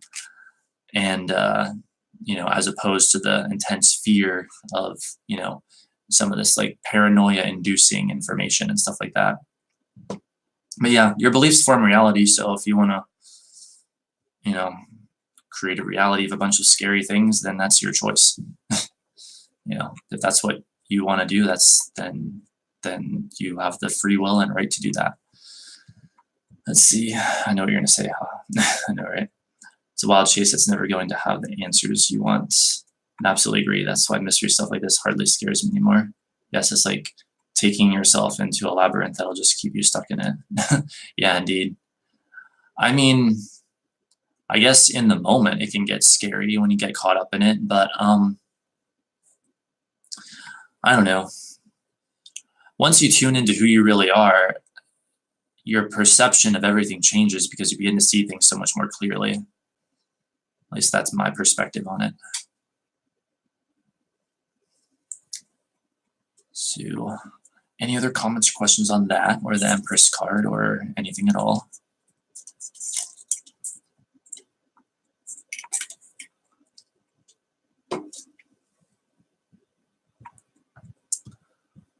Let's see. Just going to give you guys just a little bit longer in case there's anything else before we look up more meanings, more interpretations of the Empress card that I can then provide you all with, I guess I should say.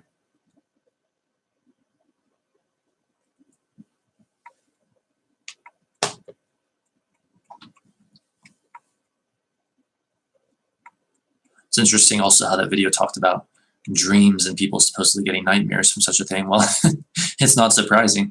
You look into scary stuff like that, you're gonna possibly get nightmares unless you do it from a place of alignment, like I always have, more or less, or at least in recent years I have. For a very long time now, I always have. Like when you do it, when you look into something scary from a place of alignment with who you really are, then it becomes fun, then it becomes thrilling and interesting and exhilarating. But when you look into it from a place of truly believing that there's something big and bad out there that can get me, which the source within you would never ever agree with, then it can become very truly unsettling and not something that exactly is beneficial to you, or even something that anyone would really want to experience, unless someone has a really intense obsession with fear, I guess. I have a question about writing about positive aspects. Ooh, I am eager to hear it. Ask away. And while you type that out, I'm going to look up the additional information. Wait, do you write the things that are true about something, or blurry, or things that you want that thing or person to be, something, somebody, or things you want that thing or person to be? In this case, you do focus on what is already true about them. I mean, you could turn it into something where you write how you want them to be, but really the idea behind the list of positive aspects process is that you focus on what already exists that you like about the person or the thing, and then by focusing on that, you attract even more of those things and things like that. So yeah, in this case, it's not really like trying to,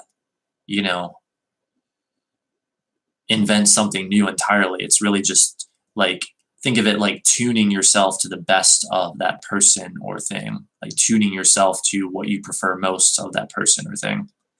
So yeah, that's a very good question. Let's see. I'm going to glance at my channel page again for a bit.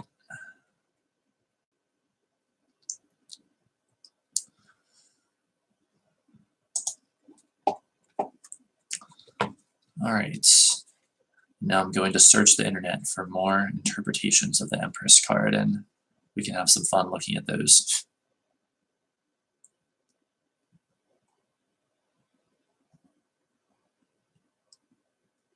The Empress card.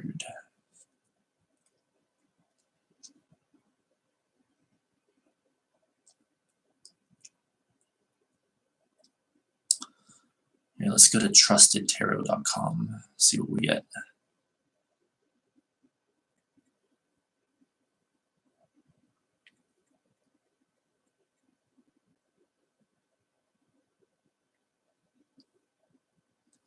Yeah, another benefit though of looking at anything that's really scary is simply the clarification that it can provide. I would say take the bounce from it. Be like, I know what it is I don't want. What is it that I do want? So it's like, I don't want to be terrified. I do want to feel safe and secure. I don't want to be paranoid. I do want to trust that everything's all right. There's actually great benefit in things that are absolutely terrifying. So, the Empress. Let's see what this site has to say. Traditionally associated with strong maternal influence, the presence of the Empress is excellent news if you are looking for harmony in your marriage or hoping to start a family. Any artistic endeavors you are currently associated with are also likely to be more successful, as this card often finds those exposed to strong bursts of creative or artistic energy. That creative energy may not be in the form of a painting or art project, however. This card also suggests a very strong possibility of pregnancy, not necessarily yours, but you might be seeing a new addition to your extended family or the family of a close friend in the near future. This card is a good portent for you and those around you. I feel like I've heard this before. Past. The last opportunity you had is proving its influence now. Whether business, personal, or artistic, a new partnership will require your continued effort to succeed.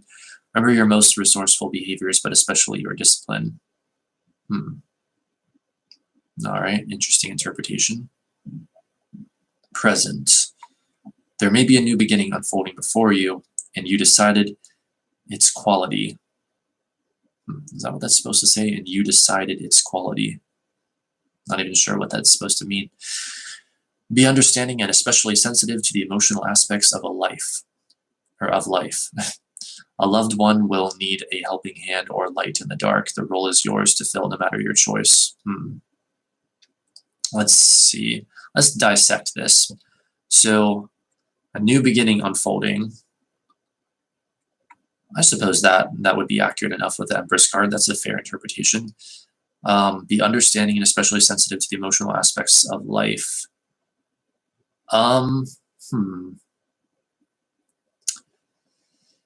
Possibly, but I wouldn't.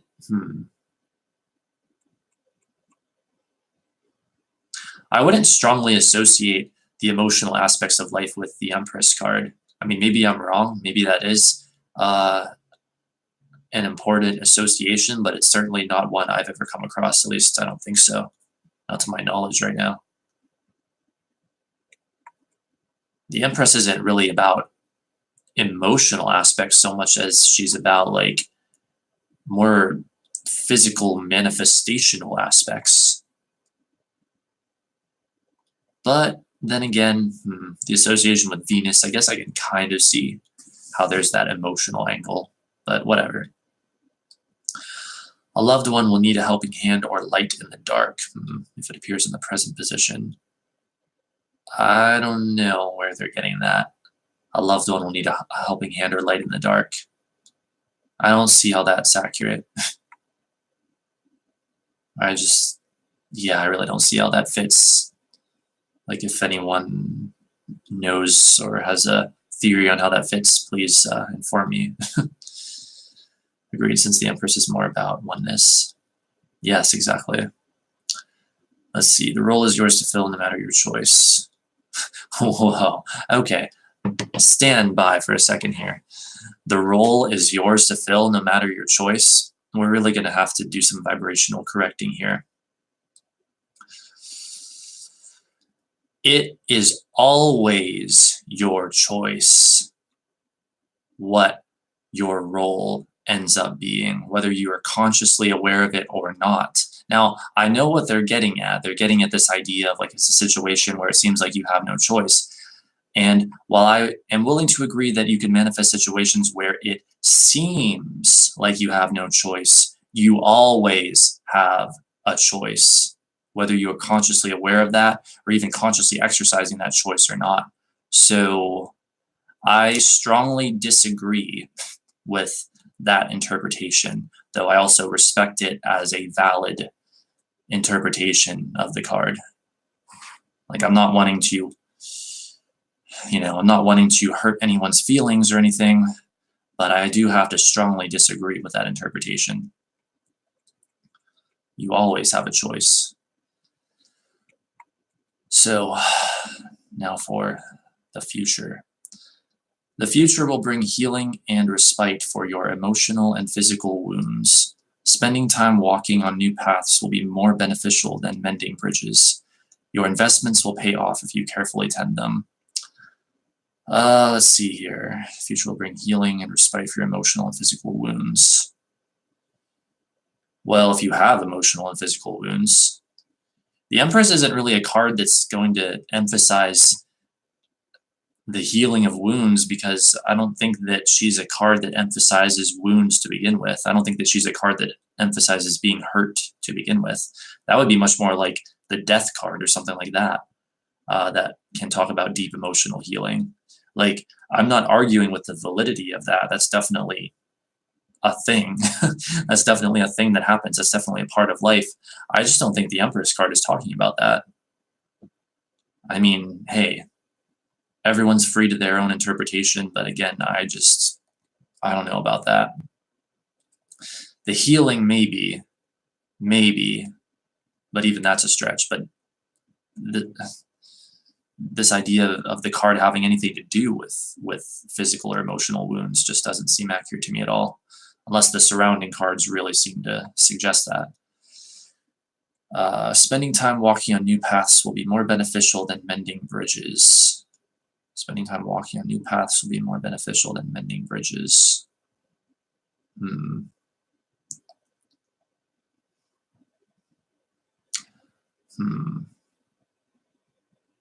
I suppose that could be a fair interpretation, yeah. Like, if the Empress appears in the future position. It's just, I would expect it to much more mean like blessings are coming your way in the future if you get the Empress card, since that's what she's all about. Whether you walk on a new path or not. I don't know. Your investments will pay off if you carefully tend them. Yeah, that makes sense. All right. Yes/no key interpretation. The Empress stands for all things motherly, a nurturing, loving problem solver. How goes it, Ryan? It goes quite well. Good to see you again. I'm just laying down the gauntlet a little bit about my opinion of these interpretations of the Empress card, which I do not agree with all of them. But that's all that's like half the fun, right? It's when I disagree that things get interesting. I beat my game to start a new one, hardest difficulty. Ooh, cool. Anyway, let's see. The Empress stands for all things motherly, a nurturing, loving problem solver. She indicates successful business ventures or other positive, productive opportunities to come. She suggests moving forward to fulfill your full potential, and the answer you seek is yes. Makes sense. Moving forward to fulfill your potential. Yeah, I mean, I guess I wouldn't disagree with that. No key dates ruled by Venus, it says. All right. Let's see. Let's move on to the next site then. Any comments or questions, by the way? I'll do that. Wait.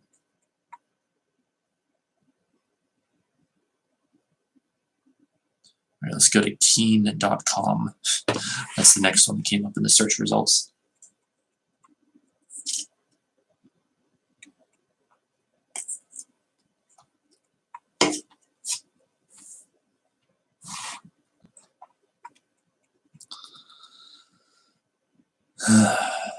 Okay, where is it?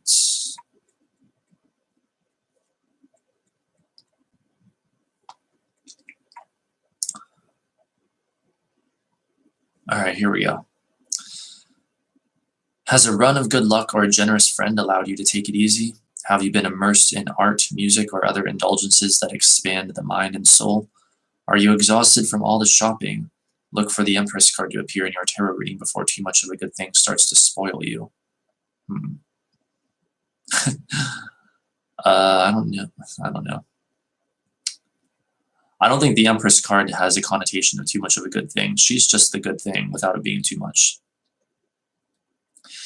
In a lush forest clearing under a golden sky, she sits on a stone throne, padded for her with luxurious cushions and cloth. The Empress wears a flowing white robe decorated in a busy floral pattern. The robe has a gold trim at the collar.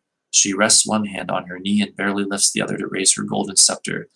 On her flowing blonde mane rests a crown of 12 stars.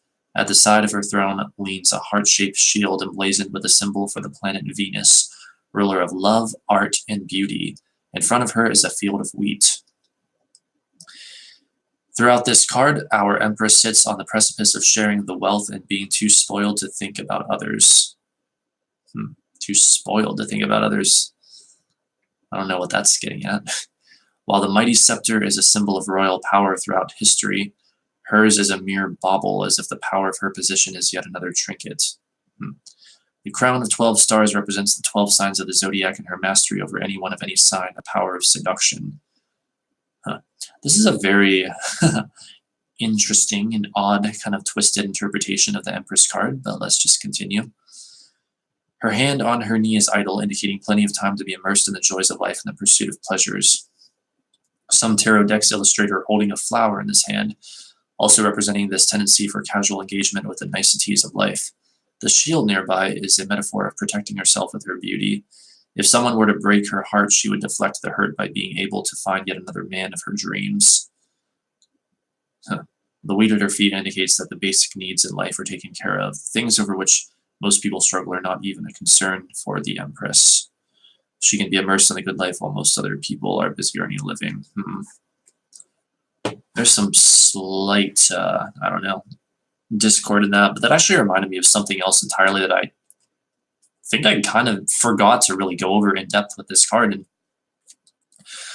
that's just the idea that the Empress represents beauty and beauty in the world. I can't believe I forgot to talk about this because this idea of beauty, you know, the idea of beauty itself and things being beautiful, things being aesthetically pleasing is huge. You know, try to imagine a world without beauty. Try to imagine a world where you didn't get to enjoy the pleasure of anything beautiful or nothing was beautiful. You know, like people might want, I don't know, people might want to think that beauty ultimately isn't all that important because it's not like, it's like, oh, well, it's not utilitarian or whatever. It's not like getting anything done. It's not like practical, but I disagree.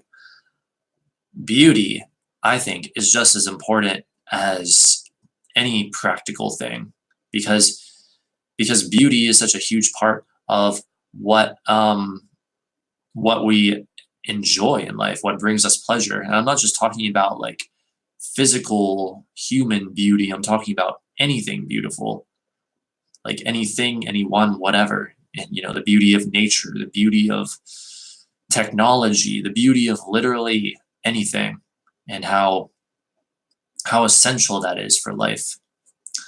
And like the Empress, I've heard this card interpreted to refer to the world of like makeup and cosmetics. And again, that's an area where people can think, oh, well, that's not important, you know, other things are more important.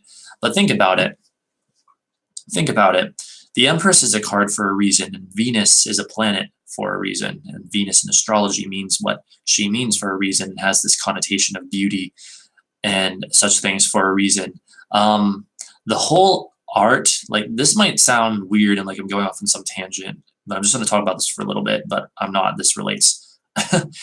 Like the whole art of like makeup and stuff like that, making things look beautiful, is a part of life for a reason. It's a part of life that consciousness explores for a reason, you know. And same with any kind of art. There's many people who rightfully recognize the validity and importance of art of all kinds, and there's people who do not. And to the people who do not, I would just say, well, if you're going to come with me on my theories about tarot and astrology, then you'll pretty much have to come with me with my theories on art and beauty and why they are essential and important. Like, why is the Empress card even a card? Why is Venus even meaning what it means in astrology if beauty is some relatively unimportant aspect of consciousness or conscious exploration? It's because it isn't. Beauty in all its forms and art in all its forms is important and essential and very completely valid areas of exploration for consciousness, and completely valid and just as important areas of desire, I would say, basically speaking. Let's see. Does it contrast the idea that beauty is in the beholder? Not sure if the Empress would talk about that idea necessarily or per se.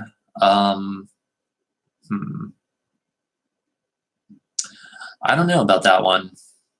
Let's see. The Empress is going to talk about the idea of the importance of beauty and how that is essential in the world.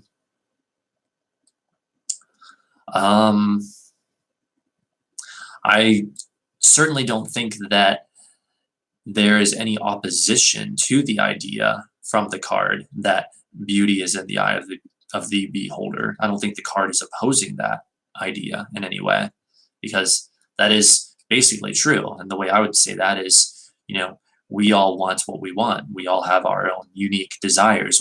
The variety of life is what it is for a reason. Like at the buffet of life, what you think is bad, someone else might think is good.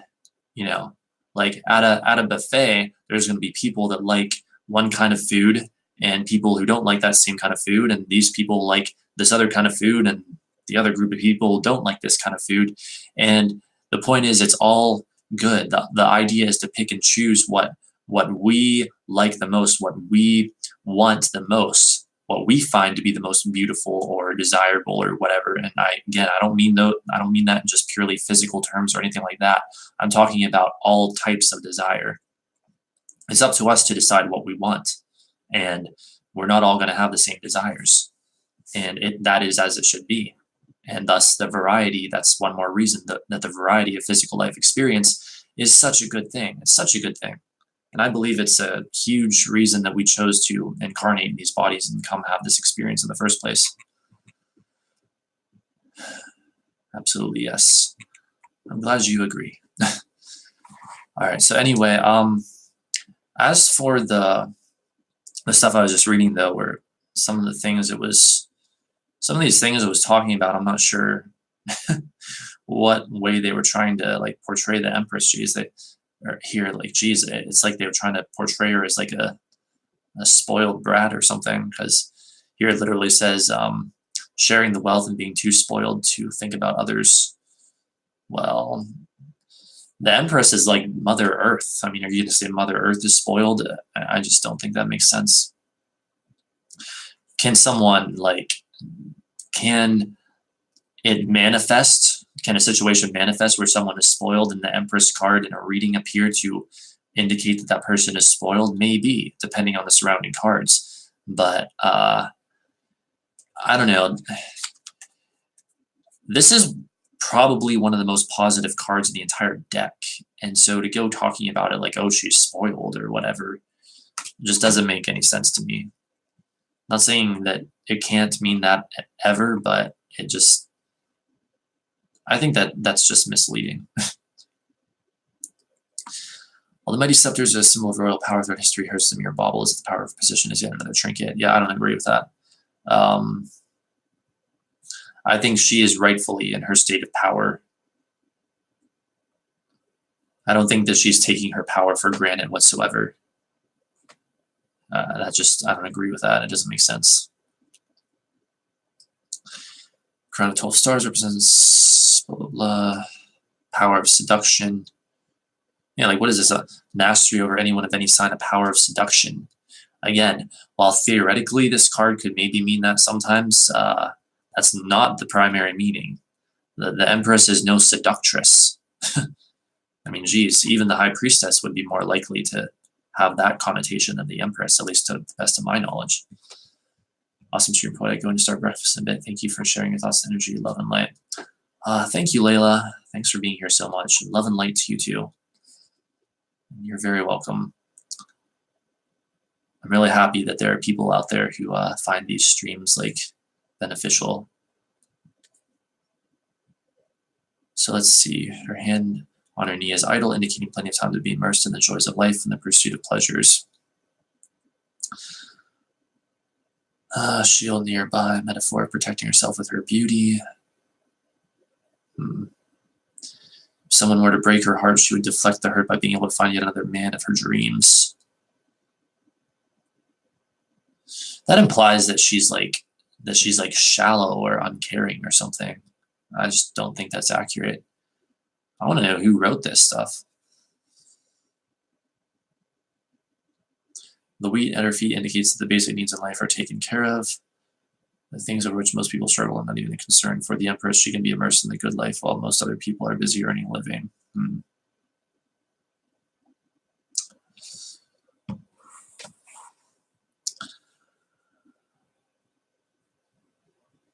That is a negative belief, to the best of my knowledge. This idea that the Empress can be immersed in the pleasures of life while other people are busy earning a living. What is that really saying? That's saying that first of all, life is unfair. And second of all, that there are people who have to struggle and work to earn a living. And then there's people who are there. Then there are the lucky few who have everything done for them. And they're like spoiled and ungrateful for the good that they have. And while that perspective is valid, it is only true if you believe it to be true, basically speaking. Now, people can get defensive all day long about this idea of being like, well, I have to work and I have to struggle and I have to do this and I have to do that. And I say, yes, you have to do those things because you believe you have to do those things. You haven't explored the possibility that maybe just maybe you don't have to do those things, or maybe just maybe you don't have to do as many of those things as you think that you have to do, or maybe just maybe there's another way, there's a better way. And then people will say, okay, well, then how is all the important work going to get done? How is all the heavy lifting going to get done? And I say, there's variety in this world for a reason.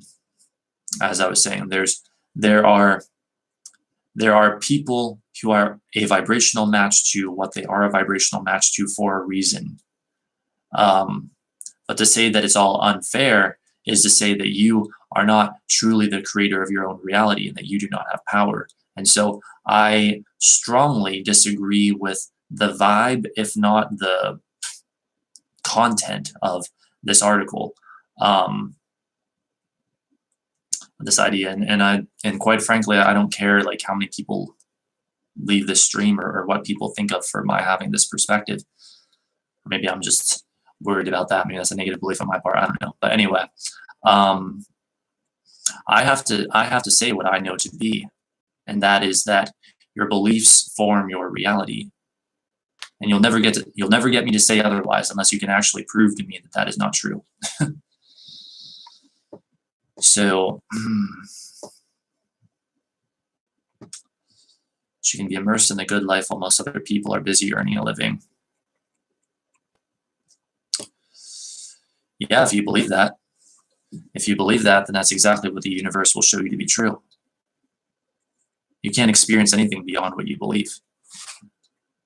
But it is a valid perspective, and everyone has their own reasons for choosing each vibrational framework or each belief system framework.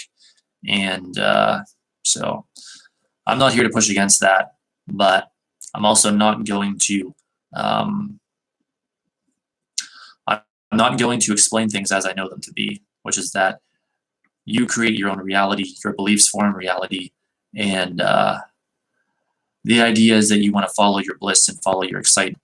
Life is not unfair. Life is always fair. There's only ever the illusion that it is unfair. So there we go. Anyway, meaning in past, present, and future positions. Let's see what else this website has to say. But see, this is good. Again, this provides contrast. This provides something different than how I see it and what I believe.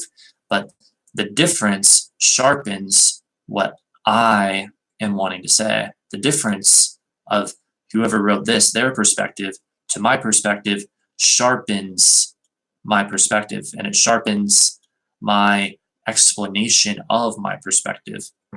And thus, therefore, it sharpens all of you guys' perception and understanding of my perspective. Hopefully that makes sense. Every tarot reading is different, but the patterns of the reading are the same. Cards land into 3 specific sections, past, present, and future. Where a card lands can greatly change its meaning. Indeed, I agree. When the Empress appears in the past position, you are being confronted with some diva-like behavior in the recent past that has caused the tumult in your interpersonal relationships. If things are not too chaotic at the moment, this card represents coming from a background of being taken care of by your family. Growing up a little princess has its benefits. Let me see if there's anything I want to say about this before we move on. Being confronted with some diva-like behavior in the recent past has caused the tumult in your interpersonal relationships.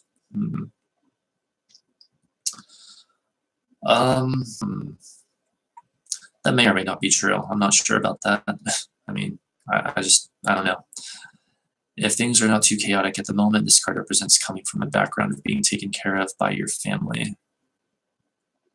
Growing up a little princess has its benefits.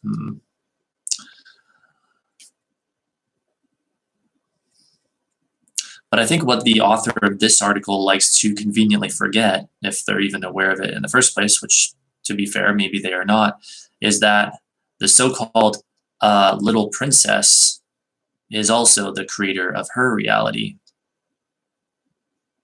So they want to make it sound like this young daughter was just spoiled, and everything was done for her, and she had all these material possessions and stuff like that. And you can certainly make that argument, but you also have to admit that she created that. See, the author of this article seems like they want to make it sound like her family did that for her. And what I'm saying is that she created that by her vibration. Everything ultimately really is a co-creation. So I'm not buying that either. If the present position is occupied by the Empress card, you are likely in a great mood, perhaps even satisfied with life to the point that you wonder if there may be something you should be doing. Is boredom setting in? Is your tarot reading just another diversion like a day at the beach or a weekend in Las Vegas? Because no one likes those, right? There is a superficial streak running through the Empress card, and you may be enjoying the casual glow of a glittery partnership instead of a deep and committed love that would ultimately satisfy you. Superficial streak running through the Empress card, and you may be enjoying the casual glow of a glittery partnership instead of deep and committed love that would ultimately satisfy you. But everyone's free to want what they want. If someone wants a glittery partnership, there's absolutely nothing wrong with that. And who is the author of this article to say that that won't satisfy that person who so desires that? It is true that's not going to satisfy everyone, but you get to want what you want. You get to want what you want. You get to want what you want, and all desires are valid. To be very honest, she didn't create that. Her source energy did. She didn't create the abundance, are you saying? Well, I mean, you could say that about anything, though, really. But I don't know, though. I don't know. Could you elaborate on that?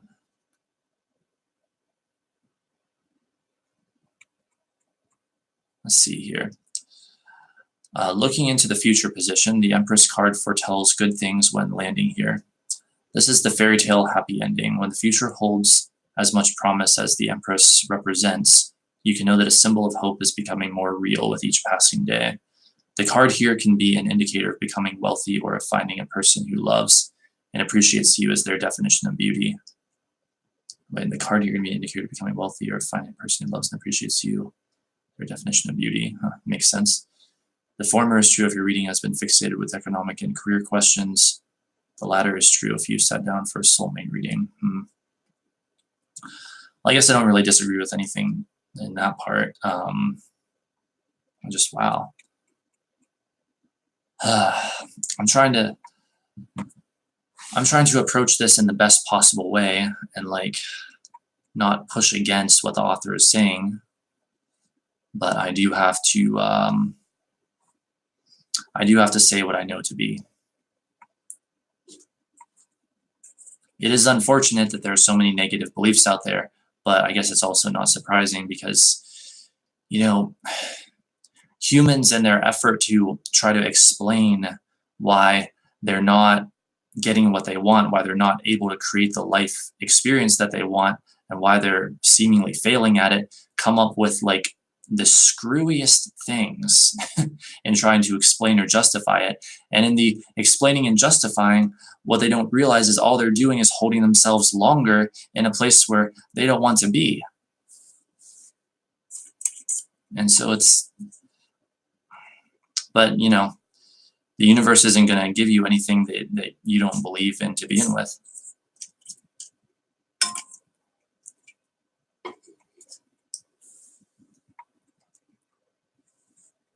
Wait, I just got back from some work, so I didn't really get what's going on, but when I heard you read that growing up as a princess has a benefit, I kind of get the idea. Oh, I think there's more to come. At least I think that's what the ... means. Unless it's a Mercury retrograde thing.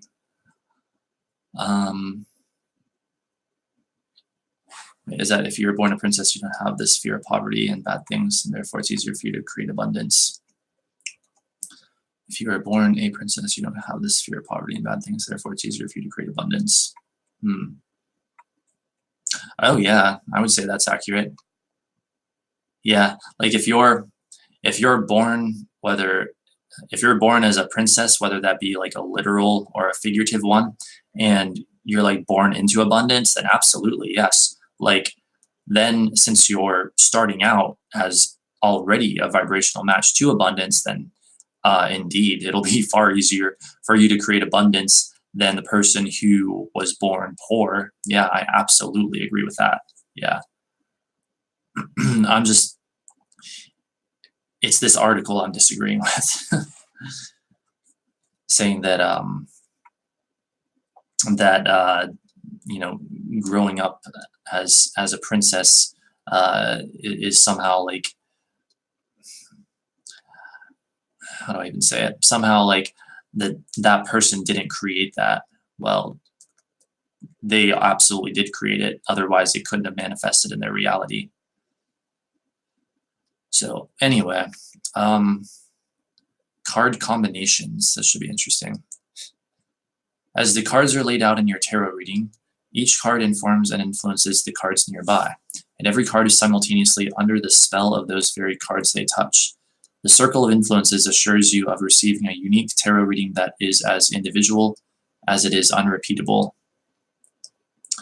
That's the fascinating thing about tarot. Like, I've done the math before, and just in like a simple past, present, future reading, like 3 cards, I think there's a total of like, well, I'll just do the math right now. I think there's like millions of different combinations you can get.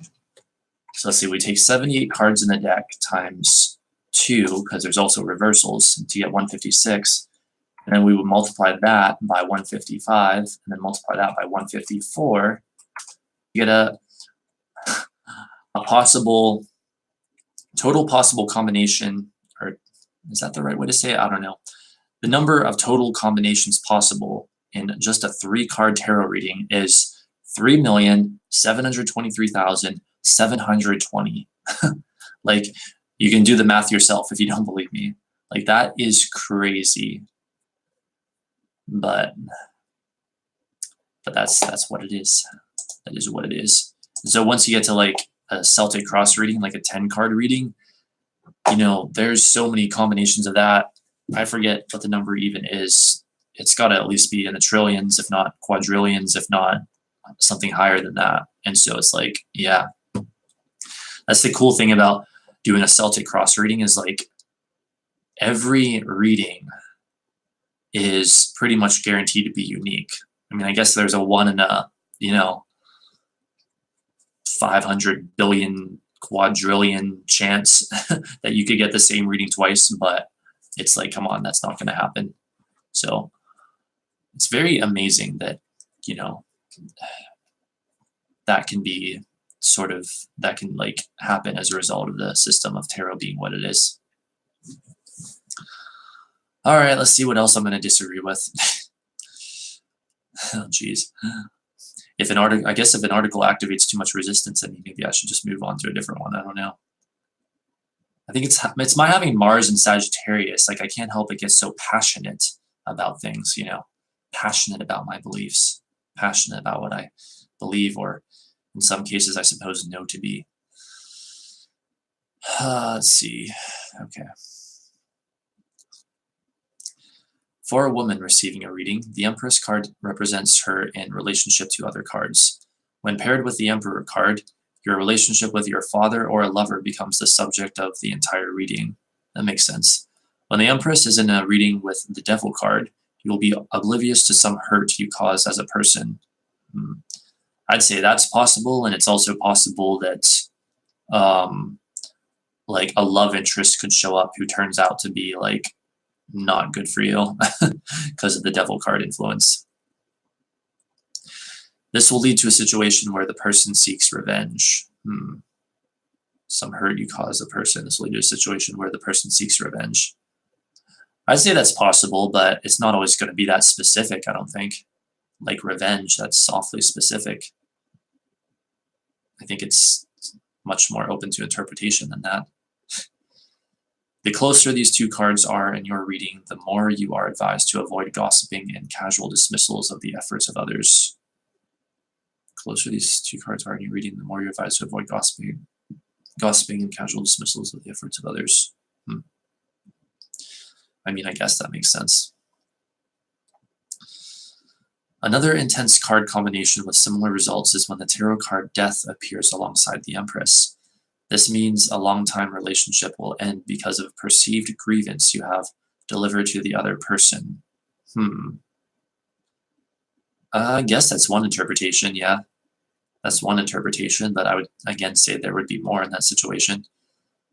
Like if you got Death alongside the Empress, well, that would be like a relationship, either current or past, that you have some like deep emotional healing to do regarding, or something to let go of, or something like that. And even that's just another interpretation, and there could be many more.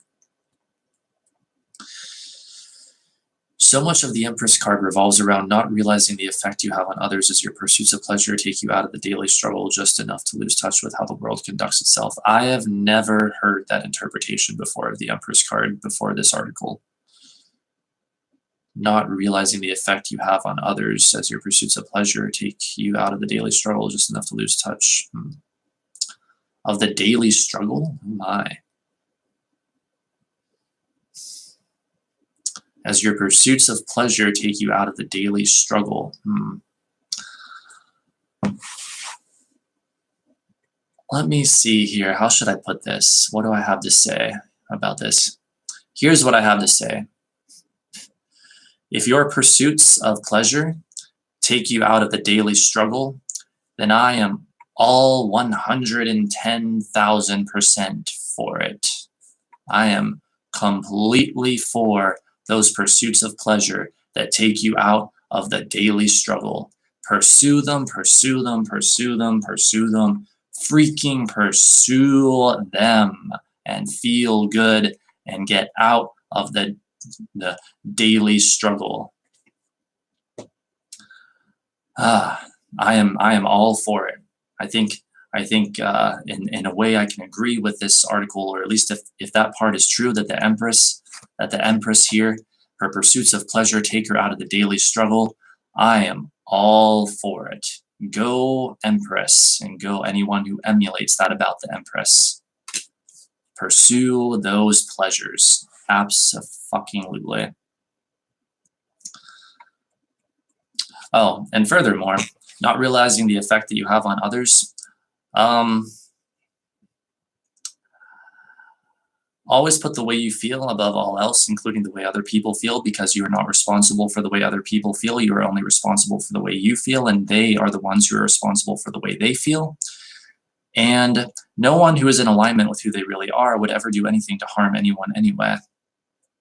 So again, more false premises that I'm just wanting to clarify here.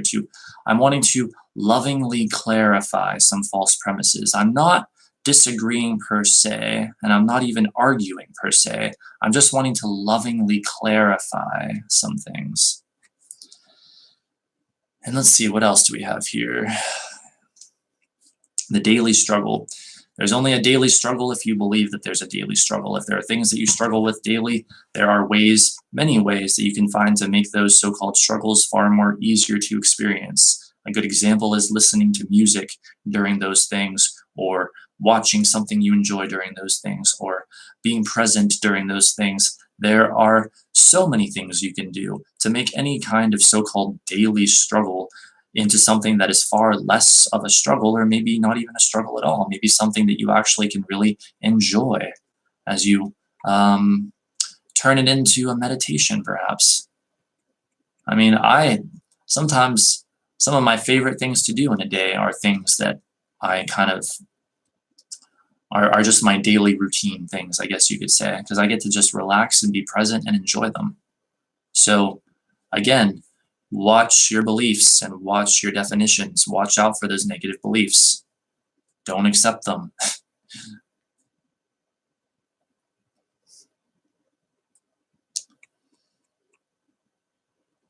And then this sentence concludes itself. Take you out of the daily struggle just enough to lose touch with how the world conducts itself.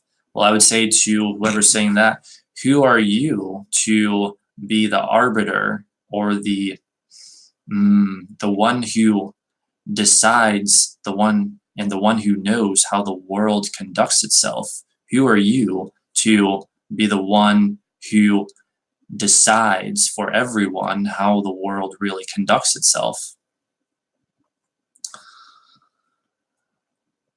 And that's a huge subject, so I don't want to get deep into it, but I think it's a fair statement. I think many people would agree that, well, the world conducts itself in many different ways. There's all kinds of things happening in every moment, you know? There's things that people like that are happening in every moment. There's things that people don't like that are happening in every moment, and are all part of the way the world conducts itself. But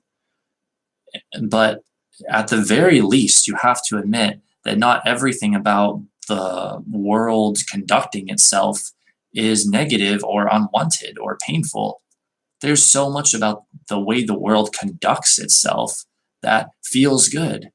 Think of how good it feels to, if you have a car, to get in your car and drive somewhere to, get something that you need, or go into an important appointment or whatever. Think of how good it feels to just get in your car and drive somewhere, usually, unless you have negative beliefs about that. So again, I'm not arguing that. I'm not saying that there aren't, I'm not saying that there isn't struggle, and I'm not saying that there isn't challenge, and that there isn't pain or stress or whatever in the way that the world conducts itself. But I am saying that you at least have to admit that not all of it is bad, that not all of it is painful, that a lot of it feels good, a lot of it can be pleasurable, a lot of it can be enjoyable. And what I furthermore want to say is that you have a lot of leeway in determining how much you can enjoy those sort of day-to-day or regular activities. as the world conducts itself. So again, I'm not wanting to poke fun at this article. I'm not wanting to hurt anyone's feelings. I'm not wanting to even really argue with it. I'm just wanting to lovingly point out some things to the best of my ability that I think people would do well to take into consideration.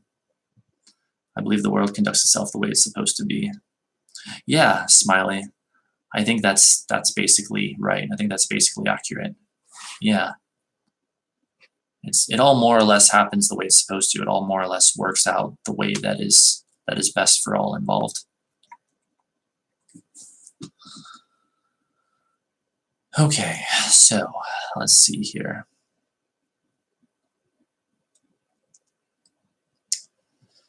Death is numbered 13 in the tarot, a higher echo of the number 3 held by the Empress. Both of these cards signal detachment. I'm not quite sure how so. Detachment, I don't know. Death has no relationship to what came before or what ill comes after. It simply moves through with impunity, ending one chapter before another begins. Okay, I can understand how that would make sense with it having detachment. Yeah, death is like impartial. I can understand that. Moves through with impunity, ending one chapter before another begins. The Empress is detached from having to worry about day-to-day affairs. She can get by on her looks and coast on her money, and she usually does. And I say more power to her. Let's see, detached from having to worry about day-to-day affairs.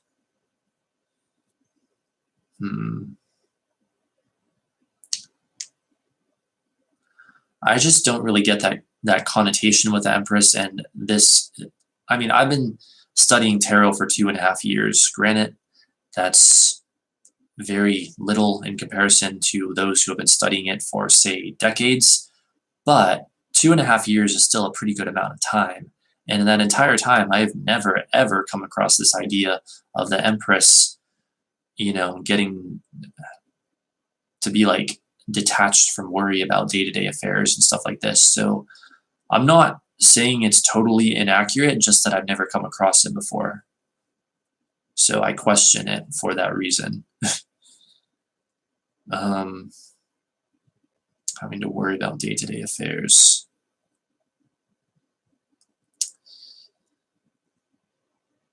Well, maybe, but again, I think what this article is trying to say is that that's a bad thing, and I don't think that's a bad thing at all. I say more power to her.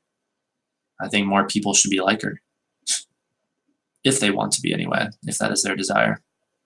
I think everyone in the world should get every single thing that they want as long as it doesn't hurt anyone else or infringe on anyone else's free will.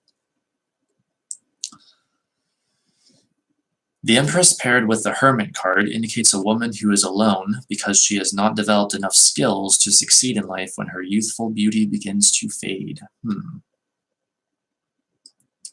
Woman who is alone because she has not developed enough skills to succeed in life when her youthful beauty begins to fade.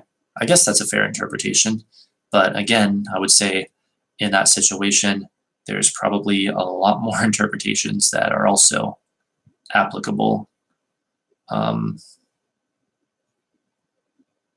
Yeah, I don't know.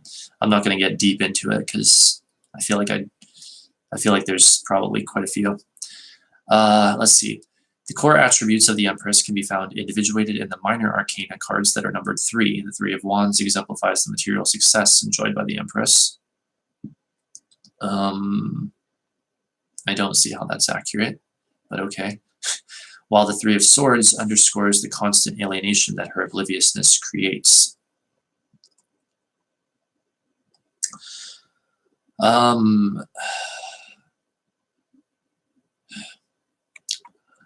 I would say, how do I put this? I would say no, but even if I'm wrong, and even if the Empress alleged obliviousness does create alienation, even then, she is still not responsible for the feelings of alienation that are experienced by the alienated. She has every right to be oblivious if she wants to be. Hell, that's, obliviousness has a lot of advantages too. It's not always a bad thing. You can be oblivious to what you don't want and therefore not attracted. You can be oblivious to negativity and therefore not attracted in your reality and not create more of it that then others could tune into. So this idea that the Empress is somehow making things worse for other people by focusing on her own well-being is not accurate, because if she focuses on the negative any more than for just like a second, or well, I guess 17 seconds to be perfectly accurate, then she's creating more of that. So, and what do you think she's creating when she's focusing on her abundance and when she's focusing on her ease and her luxury? She's creating more of that, not just for herself, but potentially for others. So, another distortion, if I'm being honest. Agree with everything you just said. I'm glad that you do. I'm glad I'm not alone on this. Let's see. The Three of Cups shows that her nurturing of relationships can find a healthy outlet if she forgoes selfishness, oh boy, and works to enrich the aspirations of those around her. Three of Cups shows that her nurturing of relationships can find a healthy outlet if she forgoes selfishness. No, it cannot. If she forgoes selfishness, she is that much more unlikely to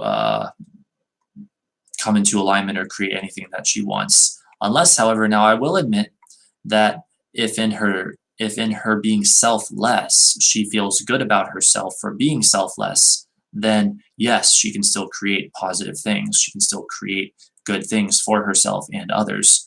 But it has absolutely nothing to do with this idea of not being selfish or being selfless. In fact, well, actually, if anything, she should be completely selfish. She should be selfish enough to care about how she feels, so that as she is in alignment with who she really is, she is providing nothing but benefit to other people. So that's one hell of a distortion, one hell of a false premise, but it's okay. All perspectives are valid. It's all right. Let's see. And works to enrich the aspirations of those around her. And this is saying, wait, can find a healthy outlet if works to enrich the aspirations of those around her. Well, I can kind of agree with that part, because if she is wanting to do that, which would come basically more or less natural, by the way, or if anything, it would come natural if she is selfish enough to care about how she feels and put the way she feels above all else and be in alignment with who she really is, then indeed she will be of benefit to others, working to enrich the aspirations of those around her. Yeah, absolutely. And just the final thing I'd say about that is still, though, she should only do that work to enrich the aspiration of those around her if it is part of her desire, if it is part of her bliss or excitement, if it is part of following her bliss. And same goes for anyone. Let's see, the Three of Pentacles is the card of teamwork, reminding us that the Empress is where she is through efforts of others beyond just herself.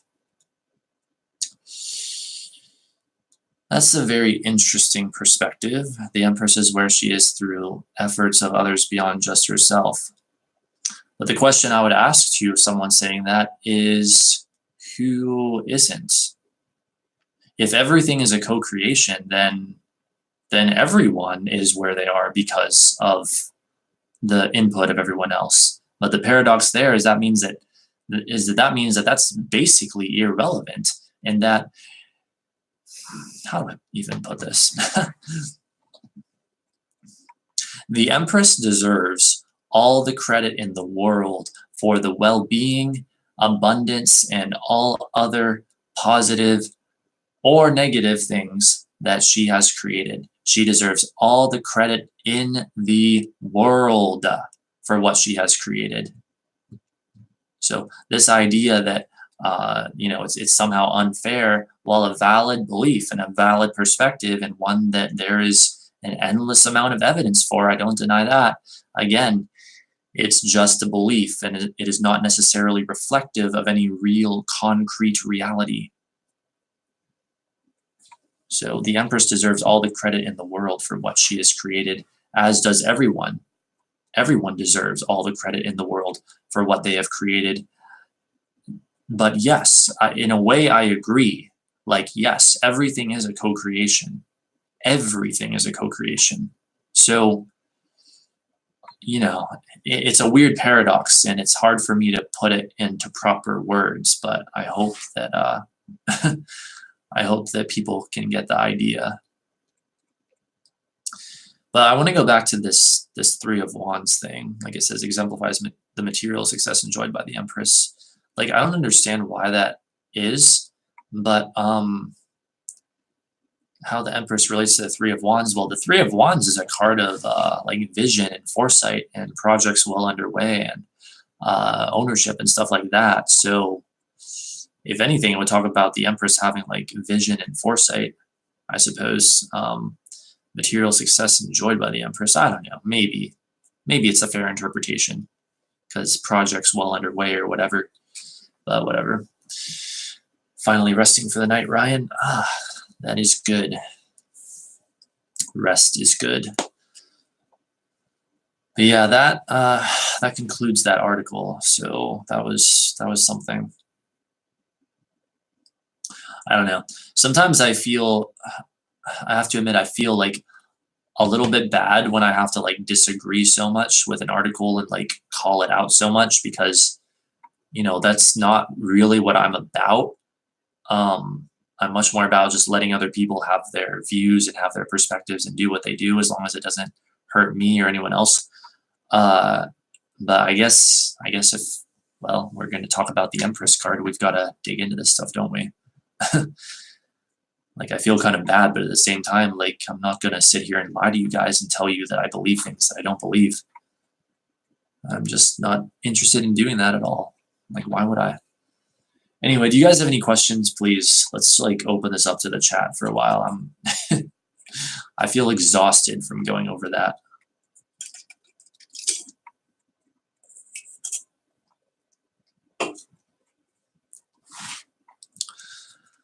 Let's see.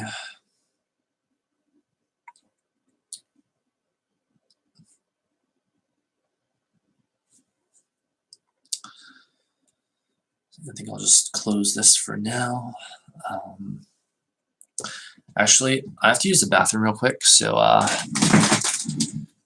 while I do that, you guys can think of any comments or questions that you want me to respond to. So I will be right back.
Okay, I have returned.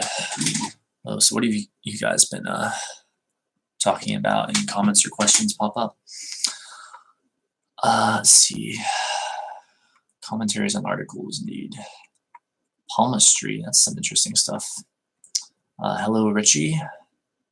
Science of interpreting the lines in your palms. Yes. I don't know much about palmistry, but I know what it is, of course. Sounds interesting. So, welcome to the stream. Anyone who's new who came here during that. I think we're a bit blurry. Maybe I can fix that with the card, the tarot card.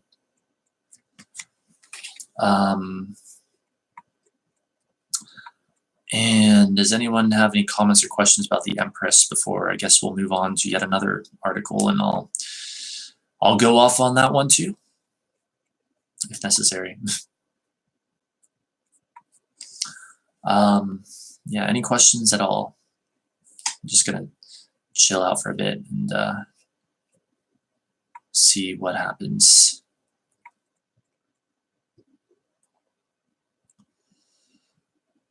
Ooh, I'm gonna look at the astrology while I wait for comments and questions. Let's see what we have here. Funny enough that we're talking about the Empress right now. We have the moon quincunx Venus at 1:52 a.m. Eastern time. So that's in like 24 minutes from now. And that's a frustrating aspect of Venus. So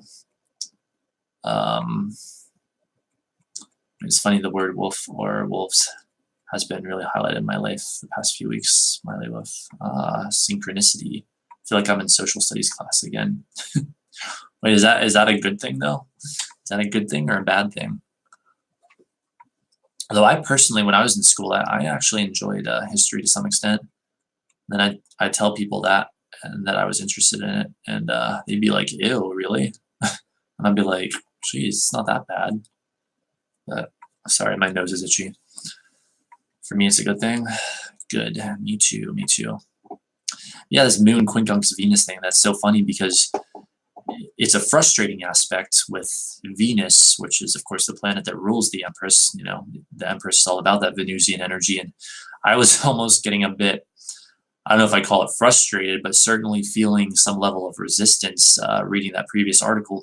Not because I disagreed with it, but just because I feel bad at times, like having to disagree with things because, you know, it's not my intention. Like, I'm not here to start arguments or fights or conflict with people. So I can't help but like personally feel a little bit bad having to like sort of lay down the gauntlet that much about it. But at the same time, I feel like I wouldn't be staying true to myself if I didn't do that, if I didn't express my opinion, my perspective as it truthfully is, you know, as it is, at least right now. It might change over time. Sometimes it does change, it evolves over time. But, you know, let's see.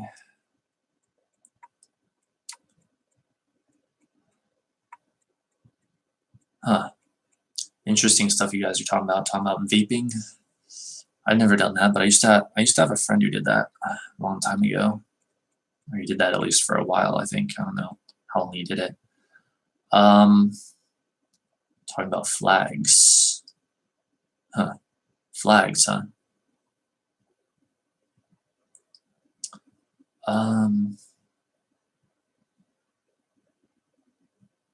So you guys are talking about like synchronicity with seeing things or whatever. Yeah, seeing like wolf or wolves over and over again. That always means something's active in your vibration.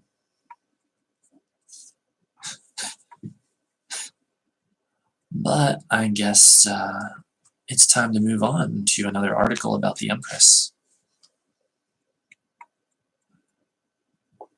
Although I'm going to look at the astrology one more time, see if there's anything else to talk about. The moon perfectly trines the sun at 3:03 a.m. my time, which is in about an hour and a half from now. So harmony is on the way, at least. So that's a good thing.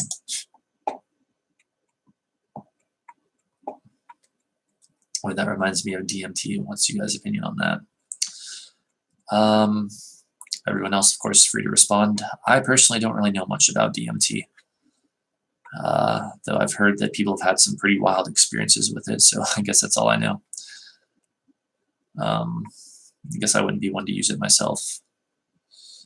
Wait, why is this loading a defizzy stream? Because I just have to type in a search bar again. Okay, there we go.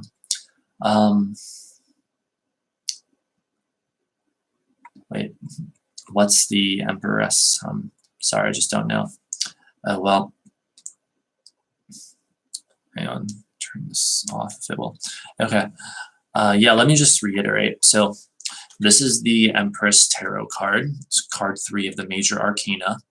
I'm not going to go back over everything, but I'll just sort of sum up things. You know, this is a card talking about the beauty and abundance of life, talking about luxury, talking about nature and being in alignment with the cycles of time and stuff like that. If it appears in a reading, it's going to indicate, you know, blessings, optimism, abundance, you know, good fortune with money, pregnancy a lot of times, and even like metaphorical pregnancies, like something that you want is on its way. You know, something in the process of being created, art and all forms of creativity and art, those kinds of things, basically speaking. A lot of people claim they have intense spiritual experiences with this stuff. Oh wait, here. Let's see if Google can answer Ryan's question. And let's see if we can fix that blur. Okay, Google. What does the drug DMT stand for? According to Frank, dimethyltryptamine is a hallucinogenic drug, which means you're likely to experience a distorted view of objects in reality and it can cause hallucinations. Well, there you go. I've already forgotten exactly what it was, but yeah, it said it. Cause hallucinations, huh? But did you ever think that maybe hallucinations are real? Ooh, there's something to mess with your head. It's like you heard of ayahuasca? I have heard of ayahuasca, another hallucinogenic drug. But no, it's like the thing that I heard about Neptune versus Saturn in astrology, because Neptune rules drugs, basically. That's one thing that Neptune rules, and all the, you know, imaginary stuff and illusions and stuff like that. So Neptune's about the fantasy realm, and Saturn is about like reality, like physical reality.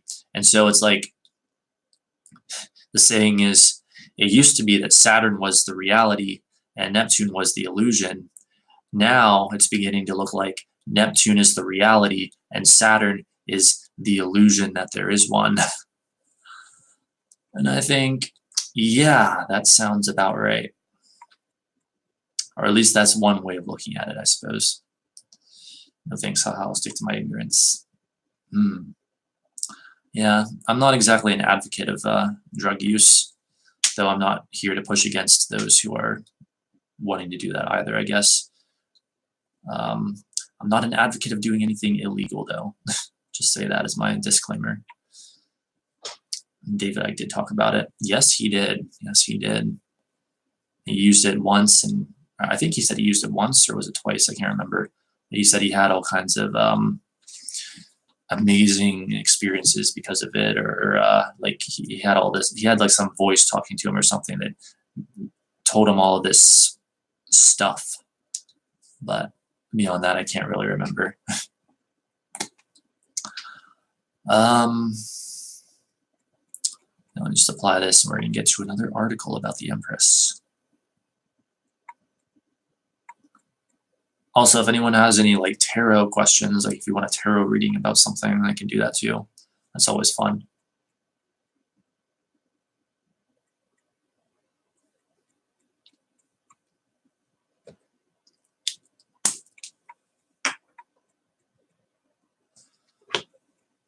That's the abundance I'm happy about and appreciative of lately, having the Blistex again. It's like, boy, did my lips miss that. Let's see. Let's look at the Wikipedia article on the Empress. That should be interesting. Let's see, what about bad dreams for the last couple of weeks? So bad I'm scared to sleep. Your dreams are a manifestation, like all things, of your vibration and the thoughts that you've been thinking and stuff like that. They are also most likely activities that another portion of yourself is engaged in other portions of reality. So if you're having bad dreams, find out what the underlying vibration or belief or thought structure is that is giving you the bad dreams, that is producing the bad dreams. Try to figure out what the bad dreams mean to you, and you can then therefore use them in a very positive way. As you figure out what they symbolize, then that can lead you to correcting that imbalance. And it can even be as simple as saying, well, I know what it is I don't want. What is it that I do want? And begin to focus on that, and that is how you transmute your energy. Are you asking about that for a tarot reading? Hang on, because Ryan says that could be an interesting reading. Just people trying to destroy me. Yeah. See, I never really want to interpret other people's dreams, and here's why. Because it is my belief that dreams and their meaning are highly subjective, like a highly personal thing. So like what one dream means to one person, or one symbol in one dream means to one person, is not really at all likely to mean the same thing to another person. I'm not saying that it's always that way for sure, because I don't know, but I am saying that it is my strongest theory that the vast, vast, vast majority of the time that is the case. And even if some things do mean the same thing, I'm not sure that's even really that much value either, because you might as well just try to figure out what the dream as a whole means to you, and then work with that information, as opposed to trying to consult someone seemingly outside of you for advice, because they're going to give you whatever they have from their vibration. It's not necessarily going to be what's right for you. You're safe here in the chat. We have cookies. That's right. Green wolf to me means protection, but for others it can possibly be intimidating. I'm trying to come out of a lifestyle that I've been in since a teen for my family. Correctionally, donuts. Donuts. I would love to have a donut right now, if I'm being honest. We're blurry. Should be quite appropriate with the Empress stream being what it is. And we're still blurry. But yeah, do you want a tarot reading on that question, or do you just want to move on? There's a song that I keep hearing, and one of the lyrics says "Raised by Wolves." Huh. Interesting. There's an OTEP song that begins by saying, "In that final look, does the deer forgive the wolf?" There's also a Lacuna Coil song called "Die and Rise" that starts off saying, "Werewolf in the nightlight." There may be more that are not coming to mind, but you want to read me. So this is that Mercury retrograde thing again. Are you asking me if I want to read you? Because I don't care. I mean, I don't see why not. But how about this? Let's go over the Wikipedia article on the Empress card first, and I'll just give my interpretation of that information, and then yeah, maybe we'll do that reading if you want. Let's see. Breaking Benjamin is a new song called "Feed the Wolf." I haven't heard them in a long time, I must admit. Is it good? All right, let's see here. Wikipedia entry for the Empress. The Empress is the third trump or major arcana card in traditional tarot decks. It is used in tarot card games as well as divination. Description. The Empress sits on a throne wearing a starry crown, holding a scepter in one hand. The scepter is representative of her power over life. Her crown has 12 stars representing her dominance over the year, and her throne is in the midst of a field of grain, representative of her dominion over growing things. The Empress is representative of the productivity of the subconscious, seated by ideas. That's accurate within certain limits, I would say. She is meant to be the embodiment of the growth of the natural world, fertility, and what one knows or believes from the heart. See that? Geez, like leave it to Wikipedia. That's much more accurate and resonant, I would say, than what we were reading in that last article. No offense to that author. Let's see. All right. Wait, I think it's good. I bought the album. It's on Ember. Oh, cool. Maybe I'll check that out. History. Waite and the other occultists are responsible for the starry crown, the emblem of Venus, the waterfall, and the vegetation and wildlife. In historical decks, the Empress sits on a throne, almost always holding a shield or orb in one hand and a scepter in the other. The shield typically bears an eagle, the heraldic emblem of the Holy Roman Empire. The Empress can be represented by Aphrodite, a figure from Greek mythology. The Empress connects with the Death card, for she is accustomed to life, death, and rebirth. I guess that makes sense. Interpretation. According to Waite's The Pictorial Key to the Tarot, the Empress is the inferior as opposed to nature's superior Garden of Eden, the earthly paradise. Waite defines her as not being, I'm not sure how to say this, Regina Coeli, the Blessed Virgin Mary, but rather a refugium peccatorum, a fruitful mother of thousands. She is above all things universal fecundity and the outer sense of the word, the repository of all things nurturing and sustaining and of feeding others. That's fascinating. You know, there's like a whole philosophy that kind of ties into my philosophy, but almost seems to be a thing on its own, maybe. I don't know. But it talks about this idea of like words and like words having power. So I've explained before how when you focus upon a desire, you are basically in the creation process of that desire. Well, in this philosophy, it says like when you speak a word, the word itself like begins to form that desire. And so there's this whole idea of like, I don't know, the words themselves containing power. And I don't know, I think that might have been what we were just reading, what that was like getting at, but I don't know, it's interesting. And I guess it fits the Empress in a way because yeah, she is about this idea of carrying desires to fruition, carrying creations to fruition. And so yeah, she would be like representative of a sort of repository, yes, a vibrational repository for desires that are held for you, waiting for you to come into vibrational alignment with them and thus therefore allow them to manifest. Yes, words do have power for sure. Indeed, I agree.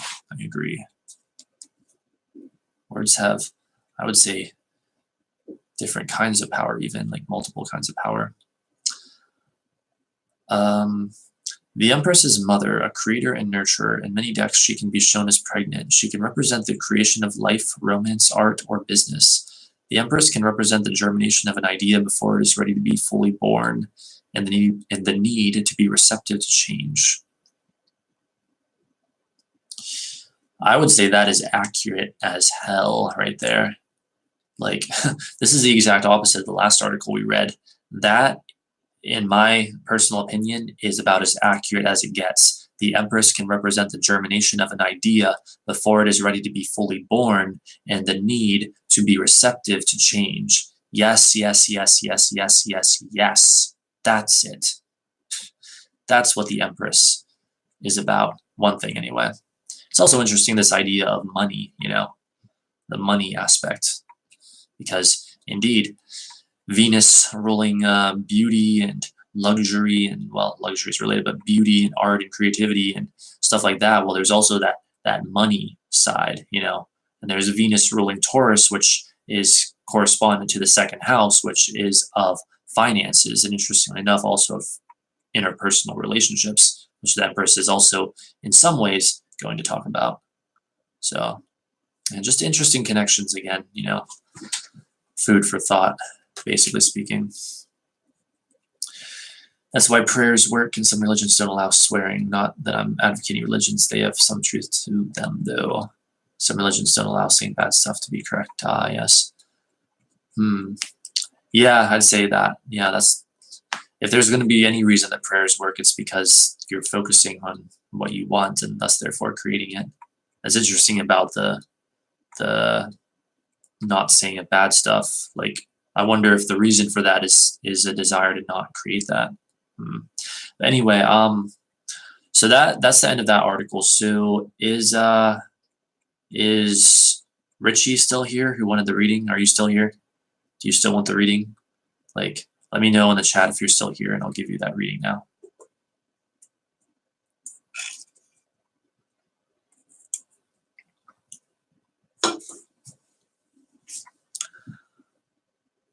We've been streaming for 3 hours and 17.5 minutes. Makes me feel rather accomplished. Streaming is addictive. I would do it every day if I felt like I had the wherewithal to, which maybe I will at some point. It is so addictive. I just want to be live all the time. It's just I get hungry and I also need to sleep at some point. Let's see, I don't know. Did Richie leave? I think he might have left.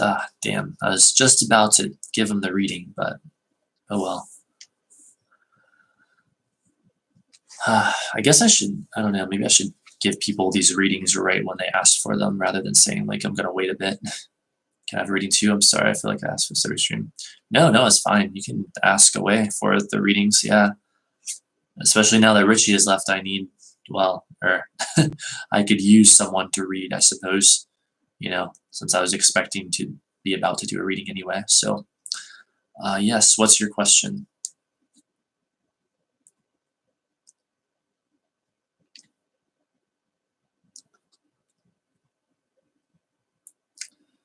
Let's see. Wonder if more people would come into these streams if I just titled it like free tarot readings, or, you know, I will read your cards, like ask any question or something like that. Although that might get a bit overwhelming because, well, I don't know. Got all quiet. Yeah, it kind of did. So this person on my mind, I want to know what they think of me. When can we like fix this? There we go. Fix the blurriness. Let me think here.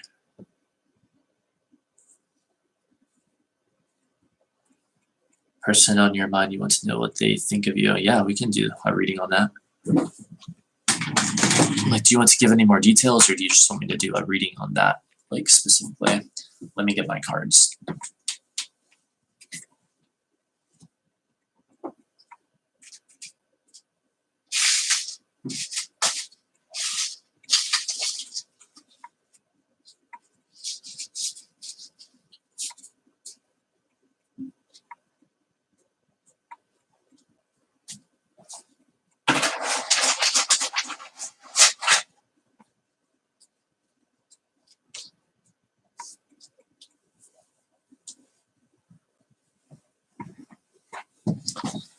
All right. You want to change the question? Okay. What is your question?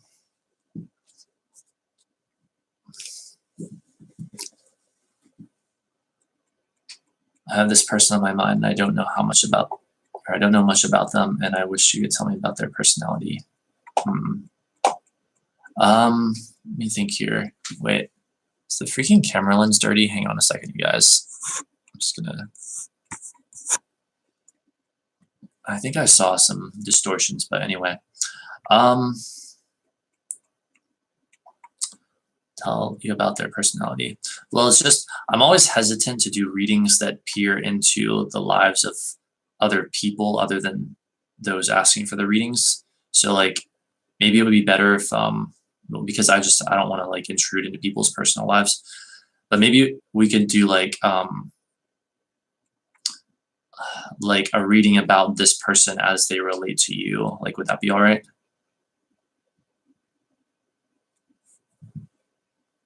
So I think that would, I don't know, that's just the way I prefer to do things. Because sometimes I feel like, I don't know, the lines can get blurred a little bit if we like start trying to find out too much about other people.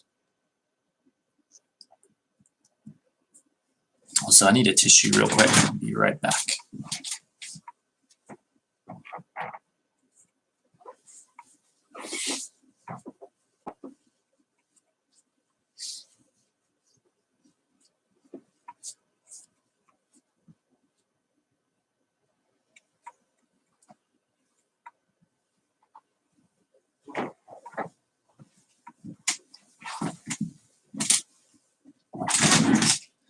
All right, so I'm gonna get these cards ready in case that is what you prefer.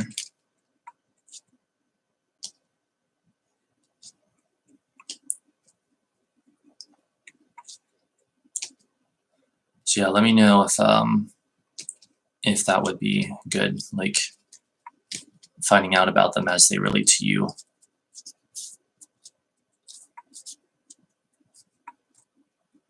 Tissue, not Kleenex.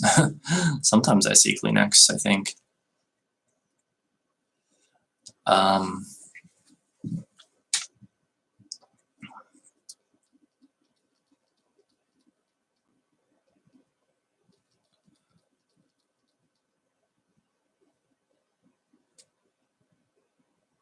Finding out about what they think about me.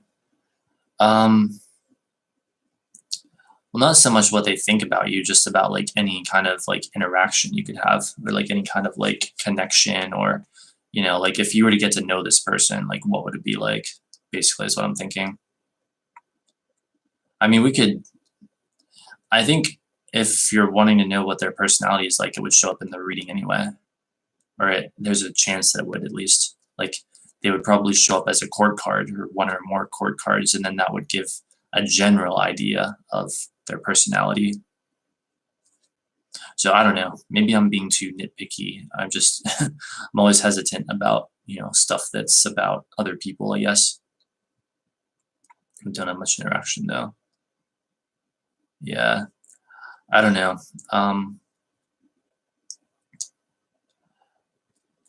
Well, I mean, I could still, find out what I could find out. Like do that kind of reading, get like a general idea of their personality. Like I think that's fair. Like, are they more of like a water sign or fire sign or whatever? Do what you feel appropriate.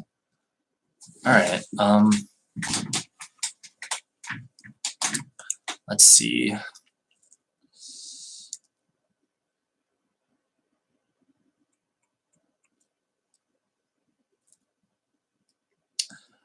Let us ask then, what kind of person is this person that Smiley Wolf is referencing or referring to as they relate to Smiley Wolf? Like as far as Smiley Wolf is concerned, let that be the question. Also, I'm going to turn my heater down first because it's getting really warm in this room.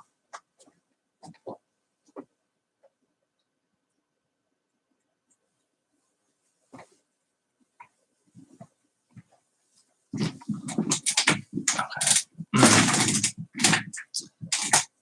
All right, sorry for all the interruptions, but now we're good to go. So yes, we'd like a Celtic cross on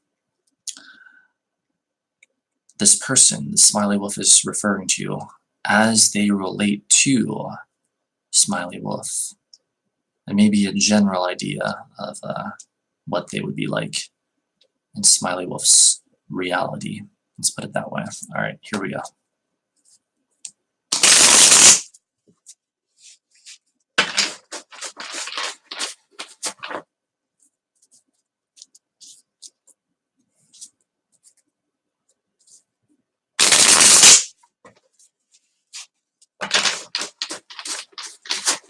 Let's have a Celtic cross on this person as they relate to Smiley Wolf.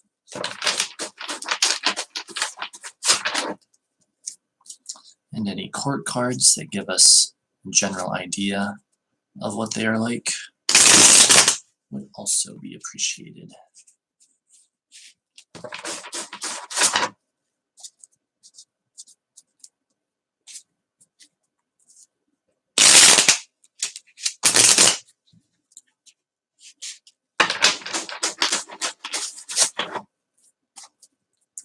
No, I think one of these nights I'm just gonna do a stream where I like give people tarot readings and see See what that ends up being like.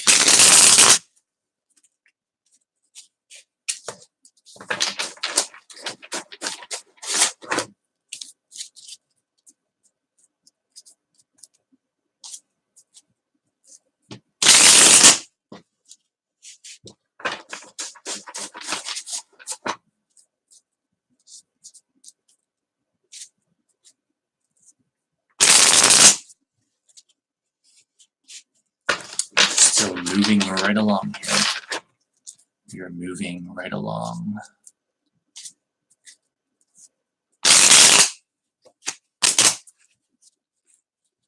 I didn't shuffle that correctly, but everything happens for a reason.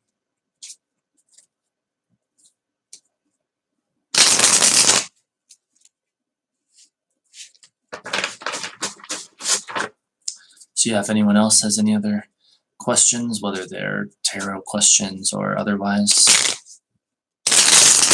I'll be happy to try to answer them.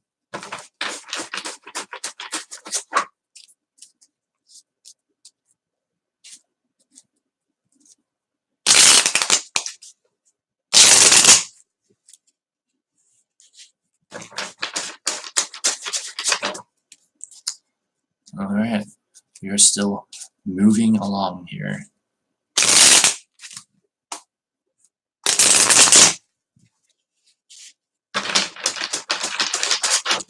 Sometimes they lock right away, other times they take forever to lock.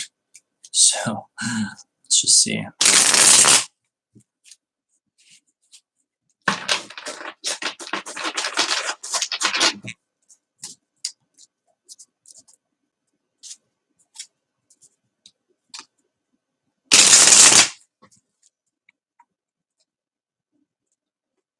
Well, I guess we found it.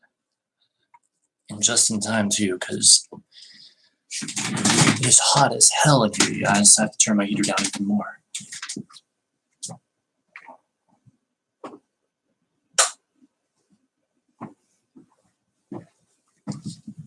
There.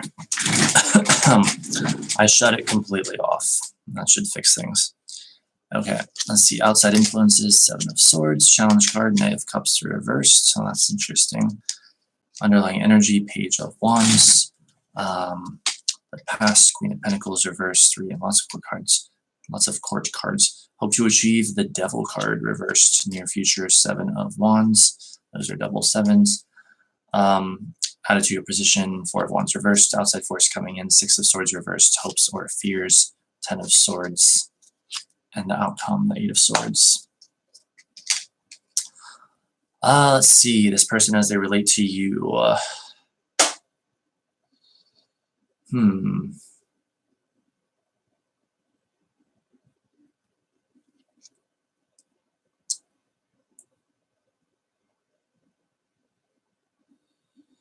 Well, you are perhaps, if I'm reading this correctly, wanting this person to not be bad, basically speaking. I'm not sure if that's how they actually are, especially with the Knight of Cups showing up as a challenge card and showing up reverse as well. Though they might have a, if the Page of Wands is going to refer to them, they might have a positive side to them. However, though, in that they're like, let's fix that, like inspirational and spontaneous and stuff like this. And maybe they could even be like a really good creative person with that Knight of Cups energy, but I don't know, like the final outcome card being the 8 of Swords would imply a connection with this person, or like talking to this person leading to a sense of feeling trapped or like limitation or whatever, when really what you're wanting is non-limitation, like with the Devil card reverse showing up and what you hope to achieve. So I don't know, if I'm reading this correctly. I'm not sure if this person is necessarily good for you, but I'm going to draw one more card. just to see if we get any more information. And it's the Hermit reversed. How's it going to relate to this?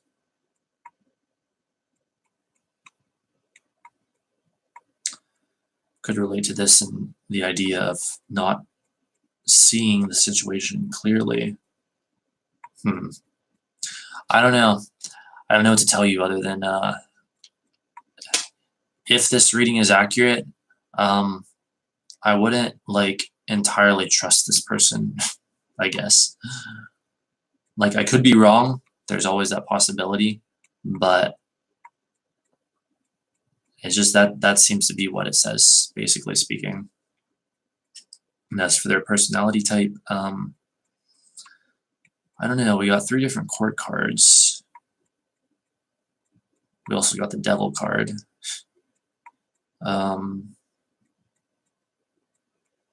Those 3 court cards are fairly different.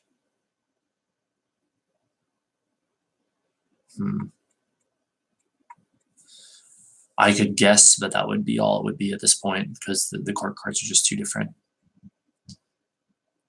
But yeah, that's basically it. So do you have any questions?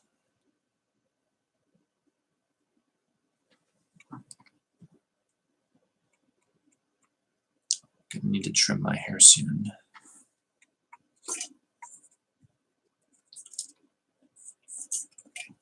I think I'm about to finish this stuff. Yeah, anyone have any more comments or questions, tarot questions or questions about anything? Let me know.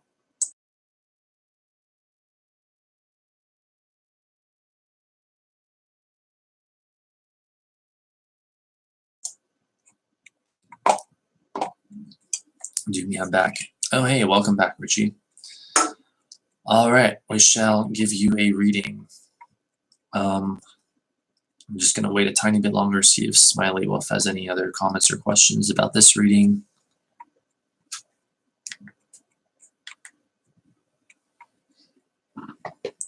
All right, looks like we're good to go. All right, so Richie, I believe your question was, what do your dreams mean?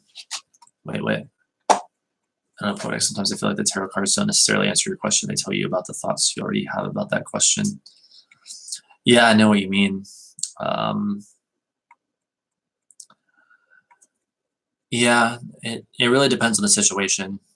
I don't know. I feel like there are certain limitations, certain things that the cards will not reveal at certain times, and I'm not sure why exactly, but I think I know what you mean. But see, that's the thing, though. The tarot cards, they aren't really meant for finding out concrete information per se. They're really meant for spiritual insight into different situations in one's life. Now, that doesn't mean I'm not willing to use them in other ways, as long as they seem basically ethical. I am. It's just, you know, you're going to tend to get more stuff about like spiritual insight than you are about like concrete information a lot of times, I think. See, wait, Ryan said I'm probably going to pass out and sleep. Have fun all. All right, mister. Thanks for watching, and I hope you sleep well. Thank you so much for being here.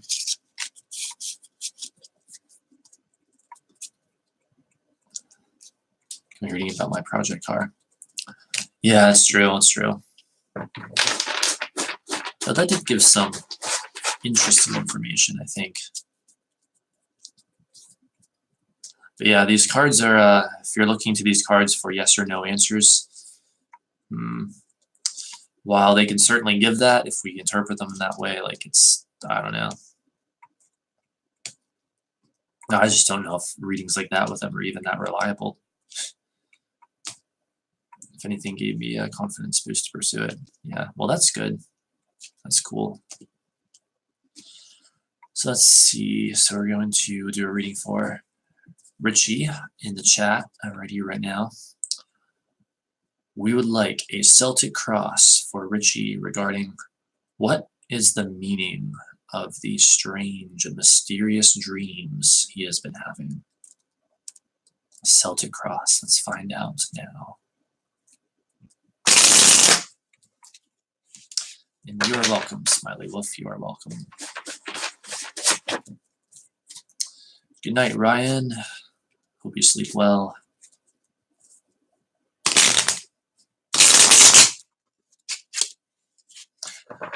I, being the creature of the night that I am probably still going to be up for quite a while.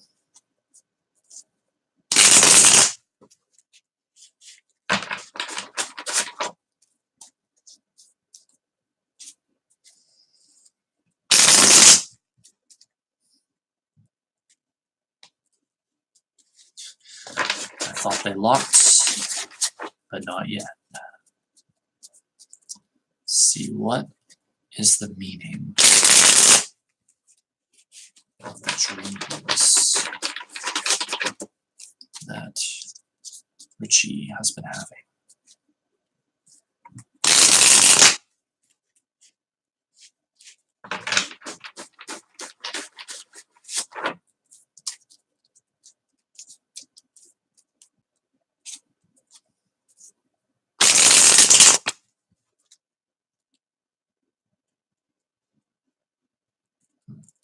See, I want to say they're locked.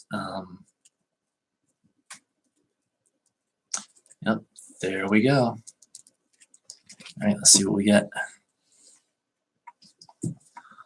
Outside influences, Nine of Pentacles reversed, the challenge card, the Sun, underlying energy, the Fool, the Past, the Empress, card of the Night, hope to achieve, Four of Wands reversed, near future, the Lovers, attitude or position, King of Pentacles reversed, outside force coming in, Eight of Pentacles, hopes or fears, Page of Cups reversed, and the outcome, the Eight of Swords reversed. Funny, the very last reading, we had the Eight of Swords upright for the outcome card. Now, Eight of Swords reversed for the outcome card. Fascinating. Let's see here, the meaning of these dreams. Give me a second to analyze.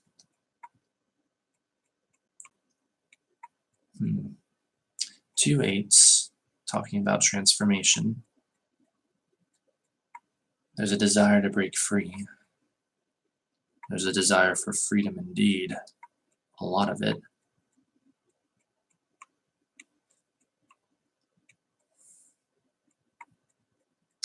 Yes, hope to achieve, Four of Wands reversed could be interpreted as a desire for harmony through escaping from the home or immediate environment. Let's see, you said they were about wolves, but like wolves were appearing in your dream. What could the wolves be symbolic of?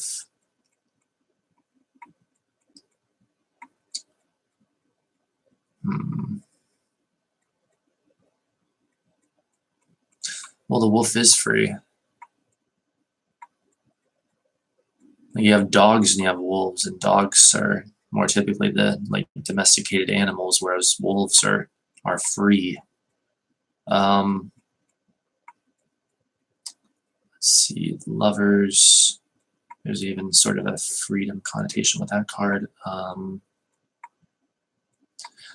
the best of my knowledge, it's a desire for freedom, if this reading is accurate.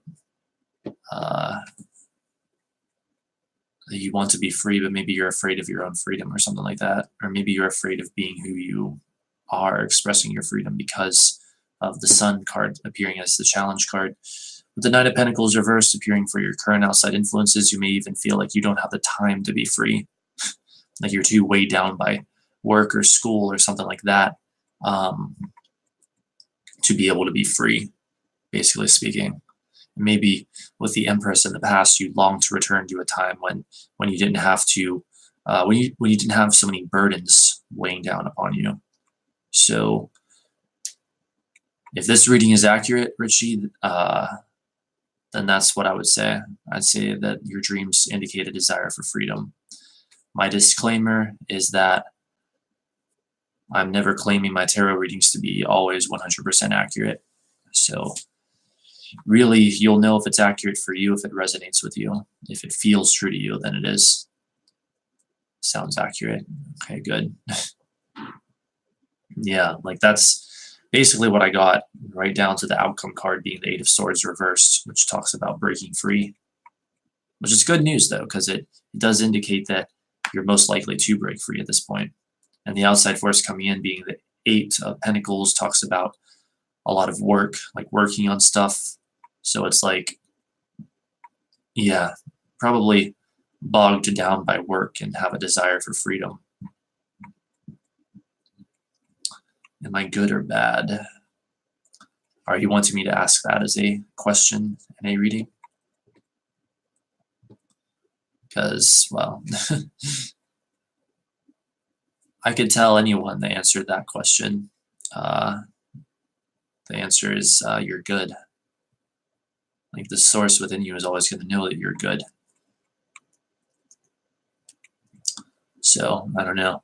I mean, I could do a reading on it if you really want me to, or I could just tell you right here, right now, yeah, you're good. Everyone is good. Everyone at their core is good.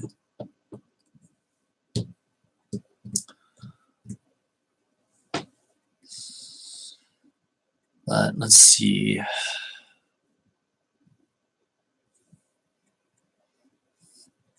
You're wanting to know if your intentions are good.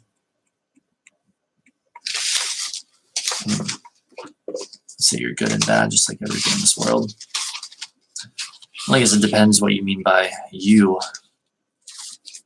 Like the physical you is going to have hang on, let me fix that blur. Both alignment and out of alignment times, but the you that you is really you is always good, because the you that is really you is source energy, which cannot be anything other than that which we call good. So let's see. Are your intentions good or bad? Okay, let's find that out. I'm pretty sure when anyone asks that question, they mean the physical self. Well,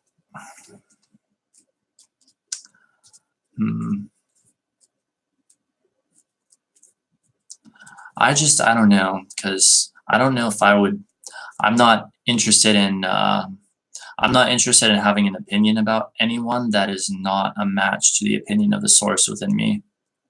I mean, there might be a few exceptions to that, but for the most part, I'm looking for alignment with who I really am. So, and the source within me would never condemn anyone. So, but you know, everyone's free to interpret things as they will, or to judge other people as they will, I guess. It is my knowing that everyone is good, is what I'm saying. So, Richie, you would like a reading on, are your intentions good or bad? All right. Just don't want to make the wrong decisions. All right. We would like a Celtic Cross reading for Richie in the chat on, are his intentions good or bad? And particularly, will he make the right or wrong decisions? All right, here we go. This is like a good question. I'm excited.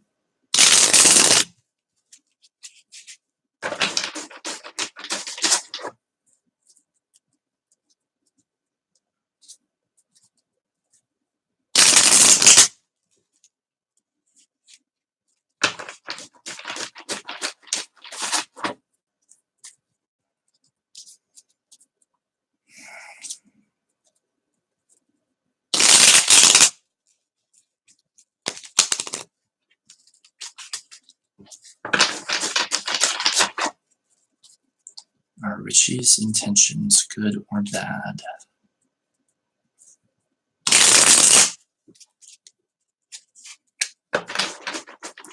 Will he make the right or the wrong decisions? This should be interesting. I'll be fascinated to see how the cards answer a question like this one.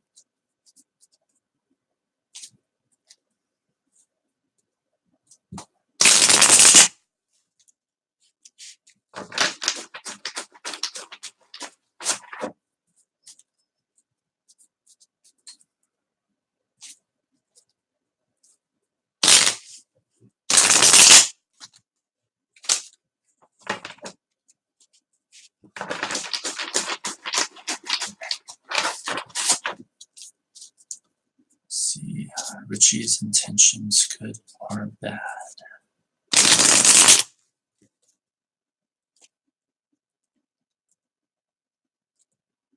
All right, there we go.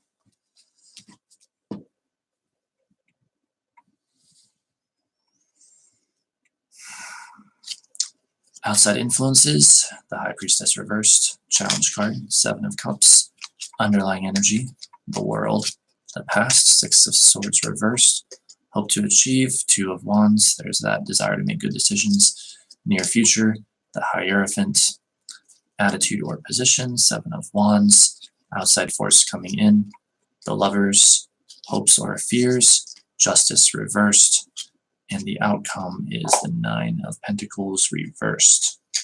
So let's see here.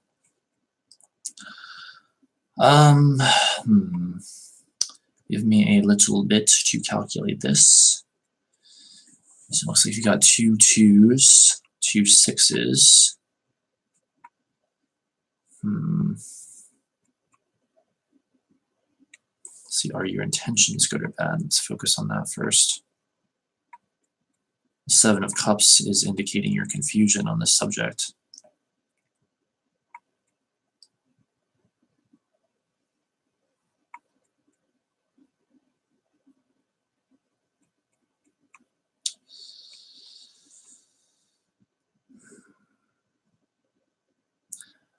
I mean, I think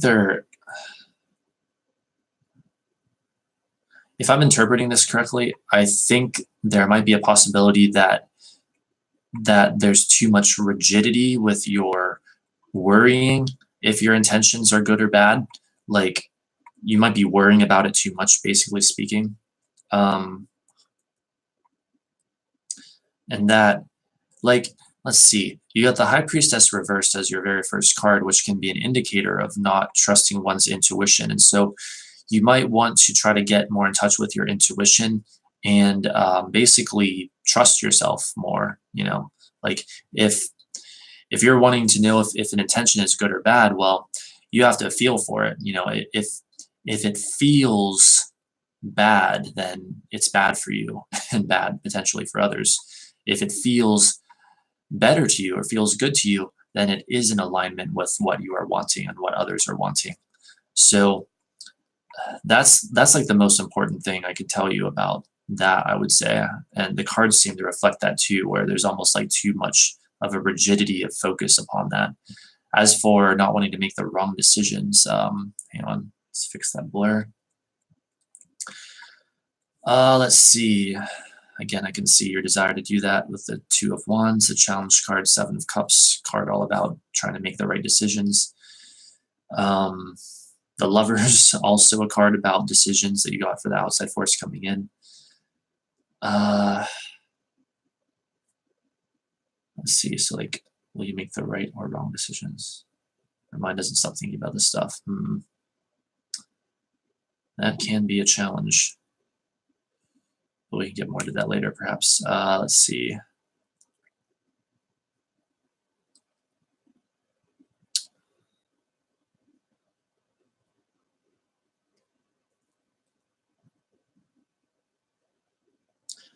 I don't know. It's hard to say if you're likely to make the right or wrong decisions right now, because I can see the decision coming your way with the Lovers card as the outside force coming in. But your outcome card is the 9 of Pentacles reversed, which could imply like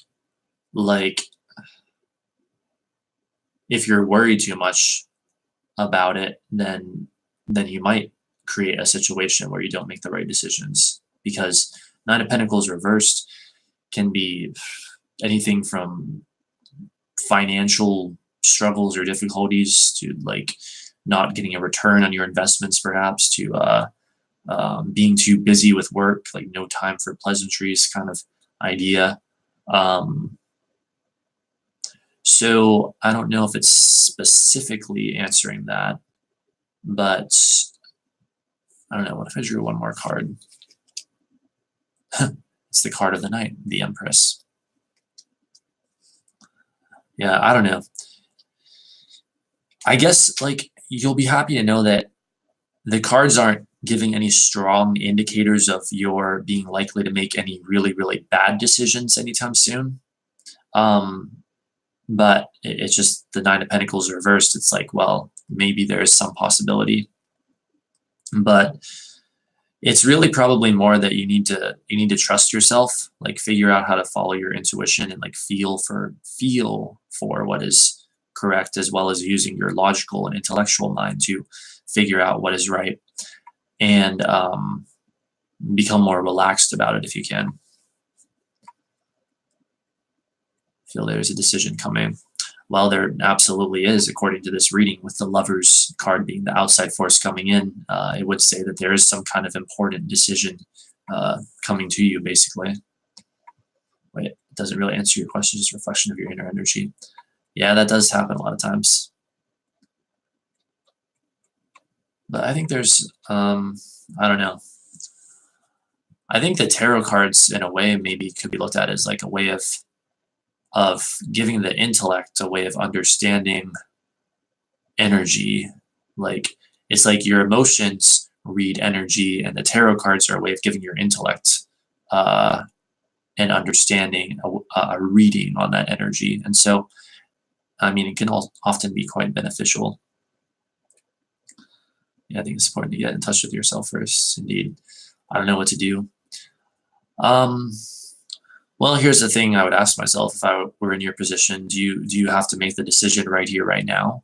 Because if you're worried about a future situation where you believe you'll have to make a tough decision, but that situation is in the future, then there's not much you can do about that. But really what that is an illusion created by the mind. Like, life is always right now. And so I would say,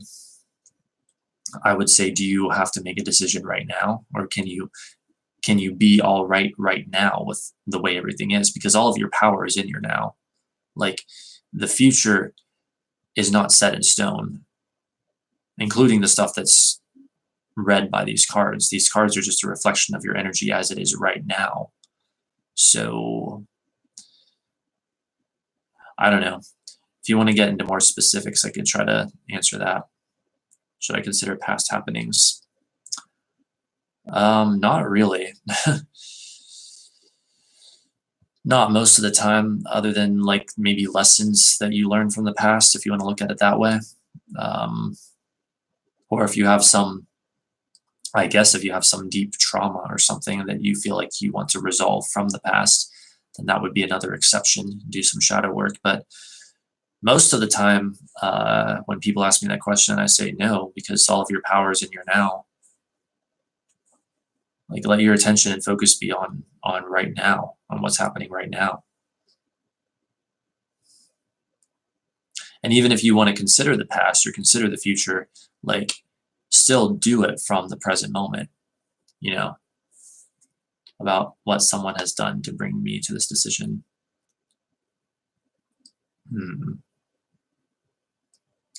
What someone has done to bring you to this decision. So you had a co-creation with someone that has manifested as a decision.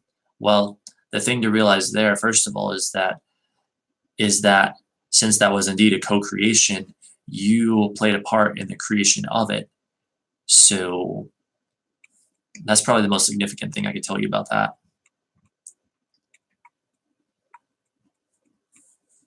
Like, no one else is responsible for creating your reality. Only you create your reality.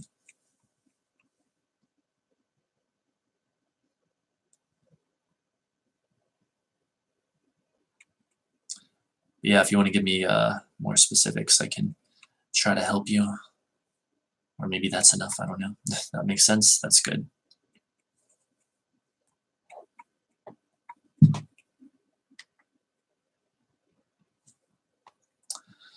So, does anyone else have any comments or questions?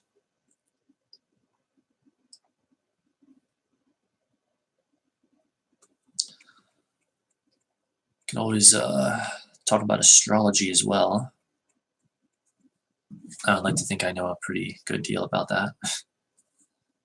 Let's fix that blur.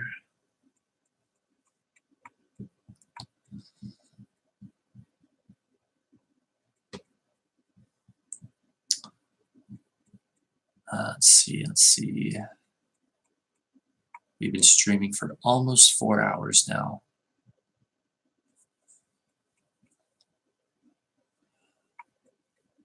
Streaming is very addictive indeed.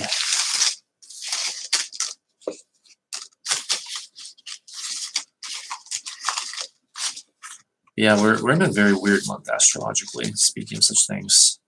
Very weird month. Mercury going retrograde the same day that Venus went direct. And now Jupiter's in Sagittarius. It's finished with being in Scorpio. I mean, things have just shifted so much in such a short period of time. Also, Mars is now in Pisces. That's another significant shift that just took place recently.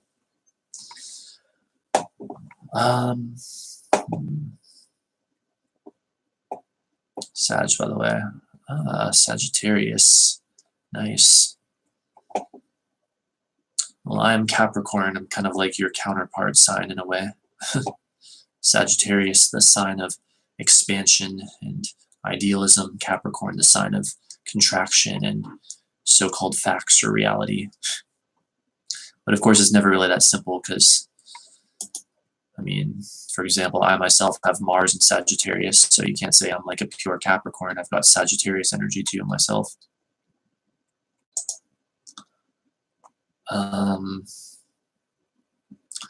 literally keep losing subscribers the longer I'm live. But oh well, it's okay. See, I have a theory.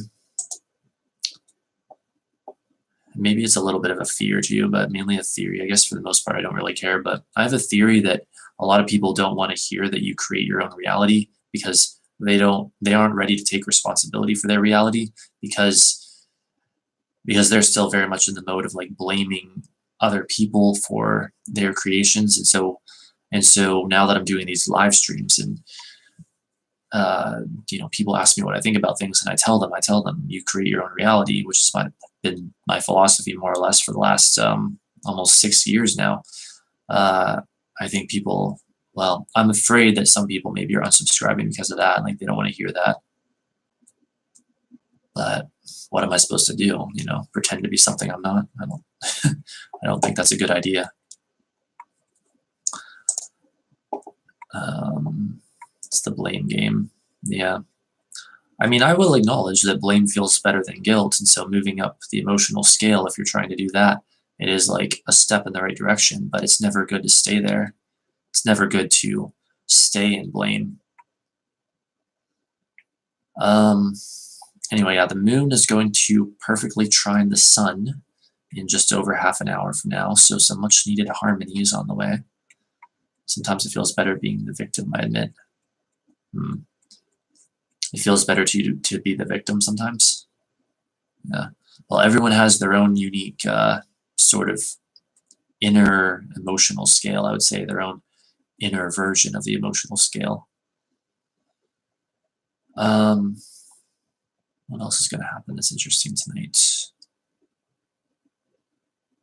The moon aligns with Chiron, but that's not for a little while from now. Like almost 5 hours. It's going to activate all that wounded healer kind of stuff.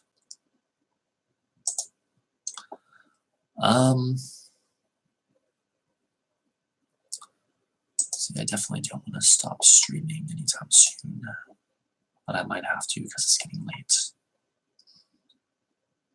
Let me see what else I can find out. Neptune goes direct in just under 7 days.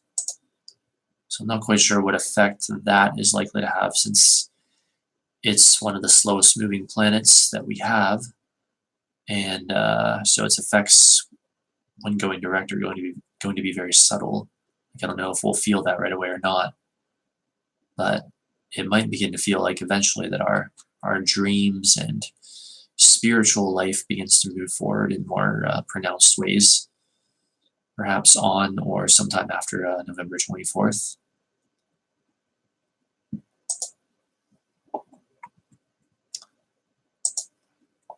The sun moves into Sagittarius in 4 days, and so that will add to the uplifting, optimistic vibe that Jupiter in Sagittarius has already been bringing things for a little over a week now.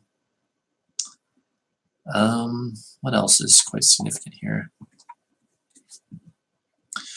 Mercury in its retrograde will move back into Scorpio on December 1st, 6:18 a.m. Eastern Time, turning our thoughts from being about the inspirational vibe of Sagittarius to the deep, dark, tell it like it is vibe of Scorpio.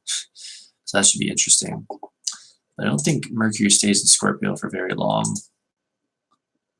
No, it's back in Sagittarius by December 13th.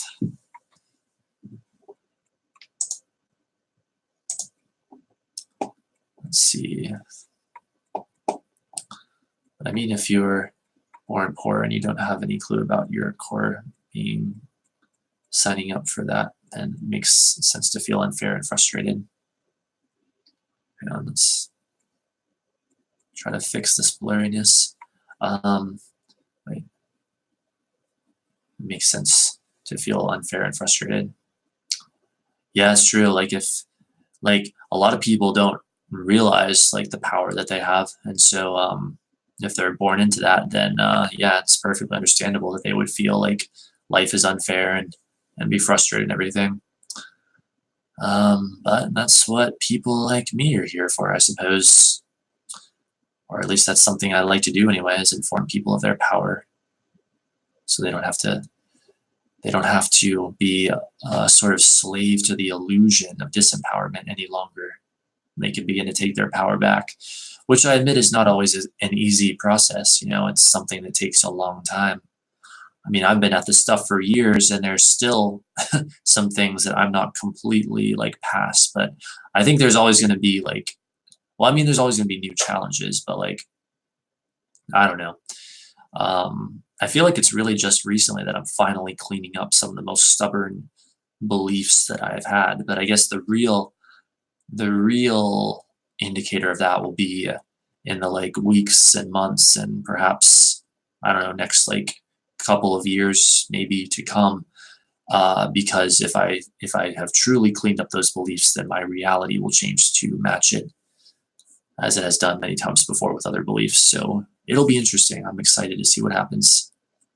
But yeah, like when you have a lot of like stuff to clean up in your vibration, it can take a long time. It doesn't have to, but it usually does.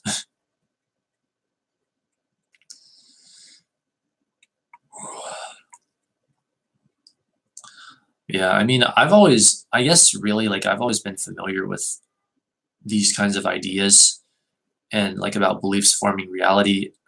I mean, if we technically want to get right down to it, for the past like 11 or 12 years, it's just that I didn't really begin to grasp what that actually means until I guess about 6 years ago, or maybe in some ways about 7 years ago. I guess 7 years would have been like, I guess 7 years ago would have been like the very beginning of it for me. And then it wasn't really until I discovered Abraham Hicks in February of 2013 that I started to get some much better ways to like actually apply this knowledge, I guess, and actually really begin to take back a lot of my power. Like before that, it was, I don't know, it was largely distorted, I guess, and largely ineffective.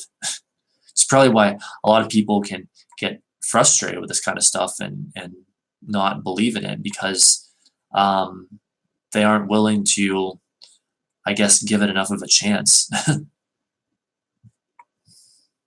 Like I've heard of people trying to apply it for just a couple of months and then calling it quits. And I think, well, if you're just going to do it for a couple of months and then call it quits, then yeah, you're probably not going to see success. For me, it's probably 2014. Interesting. Funny you say that though, because like 2013 was definitely like my year that I really, got a lot more figured out, but then 2014 was the year that things actually really got a lot better for me. So that's interesting. Yeah, 2014 was a big year of change for me. I'm gonna turn my heater back on.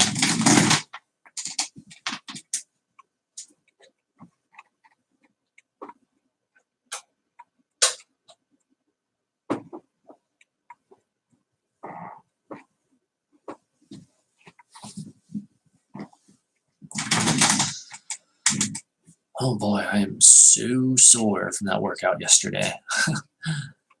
That's good. My muscles are getting stronger.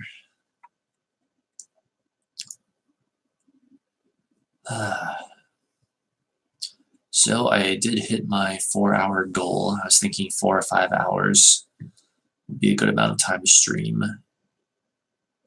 But as long as there's activity, I'll stay here. But if not, then I guess I'll get off soon. So I think we've gone over the Empress pretty thoroughly.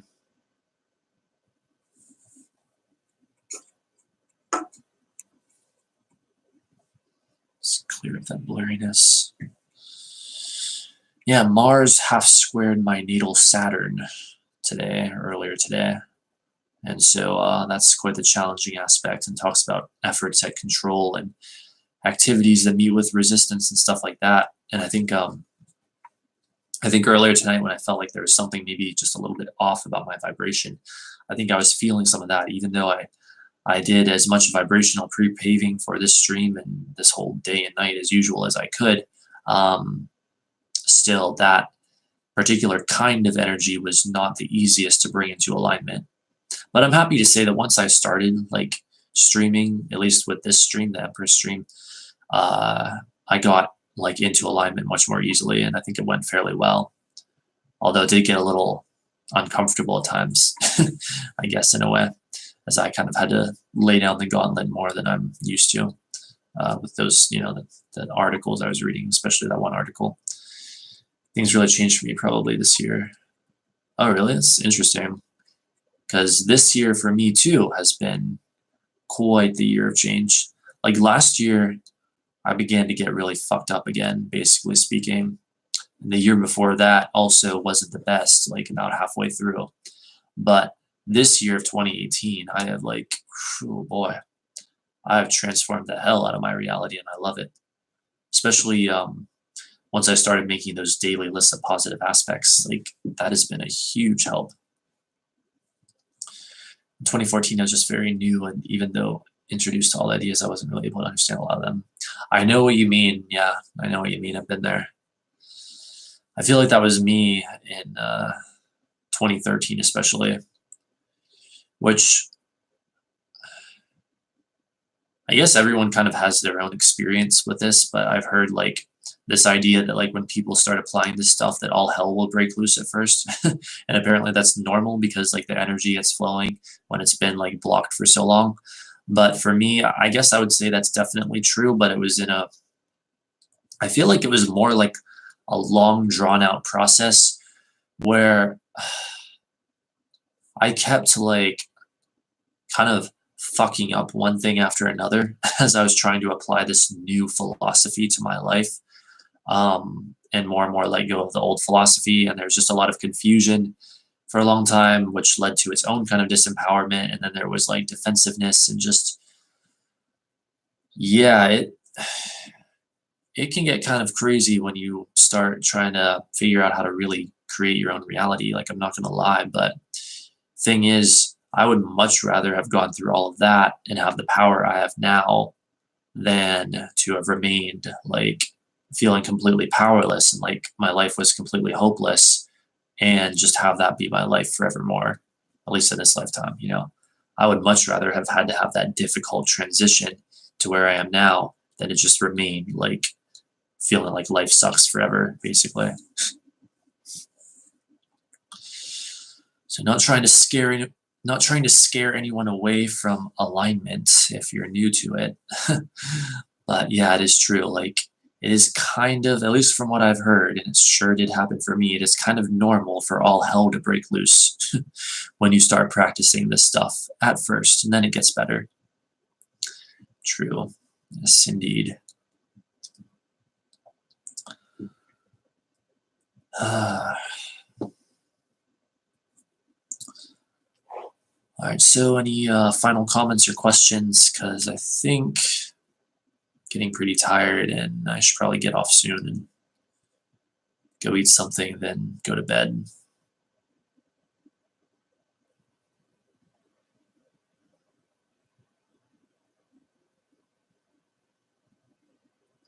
Wonder if my next stream, if I should make it an open discussion stream or make it a specific topic, at least the one I do on Wednesday anyway, because I like Wednesdays and Saturdays to be the specific topic days. I'm still trying to figure out what I like the most and what my audience likes the most. I'm trying to find out the best balance point between those. It's very funny, like sometimes I talk to some who sound and seem like they got it all figured out, but then they go and do things that's contradictory to what they say. Yeah, I think that happens a lot, because like you can know this stuff intellectually, but it's completely like another thing to actually practice it and put it into practice. And that's why I always tell people, like, I'm all about taking the path of least resistance, and I'm an advocate of taking the path of least resistance, you know. Like I'm not asking anyone to be quote unquote perfect, nor am I like saying that I myself am quote unquote perfect. I'm simply saying do the best you can, take the path of least resistance. And that's how I live my life every day, basically. When I have resistance to things, I say so. But I feel like, I don't know, I feel like I'm doing pretty well these days. I'm really reclaiming creative control over a lot of my reality, like cleaning up a lot of that old resistance and dropping those negative beliefs and replacing them with more positive ones. People who advocate for equality and peace, but they decide to do that via resistance and violence. Yes, that's a big deal. That's like a big issue. Yeah, I've had to sort of remove the influence of certain people from myself because they were coming at it from that angle where they're like, oh yeah, I'm all for peace and I'm all for equality, but then what they're wanting to do is like fight for it, and they're all about resistance. And a lot of times they'll even say like the word resistance, and I'm just like, it's like I want to like them and I want to resonate with their message for peace and equality. And I mean, I do resonate with that part of it, but it's like, I just can't get on board with this. We've got to fight for peace kind of idea, or we've got to like fight for things. It's like, I don't really believe in fighting for anything. I believe in being the change that you wish to see. That's where I'm coming from. And that's really the only thing that makes sense in terms of vibration, in terms of attraction, in terms of universal law, is to be the change that you wish to see. So yeah, you're absolutely right. To fight for peace, it sounds kind of funny. Exactly. It's like fighting for peace sounds funny because it is like absurd, you know? Like you can't fight for peace, you know? It's a contradiction in terms, and it's a contradiction in action as well. So I'm not telling people they shouldn't protest and, you know, be confrontational and shit like that if they feel like they should, but I am saying that the vast majority, if not all of the time, that's not really the way to a better world. The way to a better world is creating it, being it, living it. Anyway, on that note, I think that's a great place to leave this stream, to end it on that positive, sort of hopefully inspirational note. So I'd like to thank everyone for watching the stream, who remains here now, who has been here earlier. Thank you for everyone who has liked the stream. You guys are helping me out probably more than you know. So thank you for all that. Hopefully I'll be back soon. I plan to be back at least by Wednesday as usual. And hope to see you next time. Thank you for watching. Have a great night or day. All right, bye.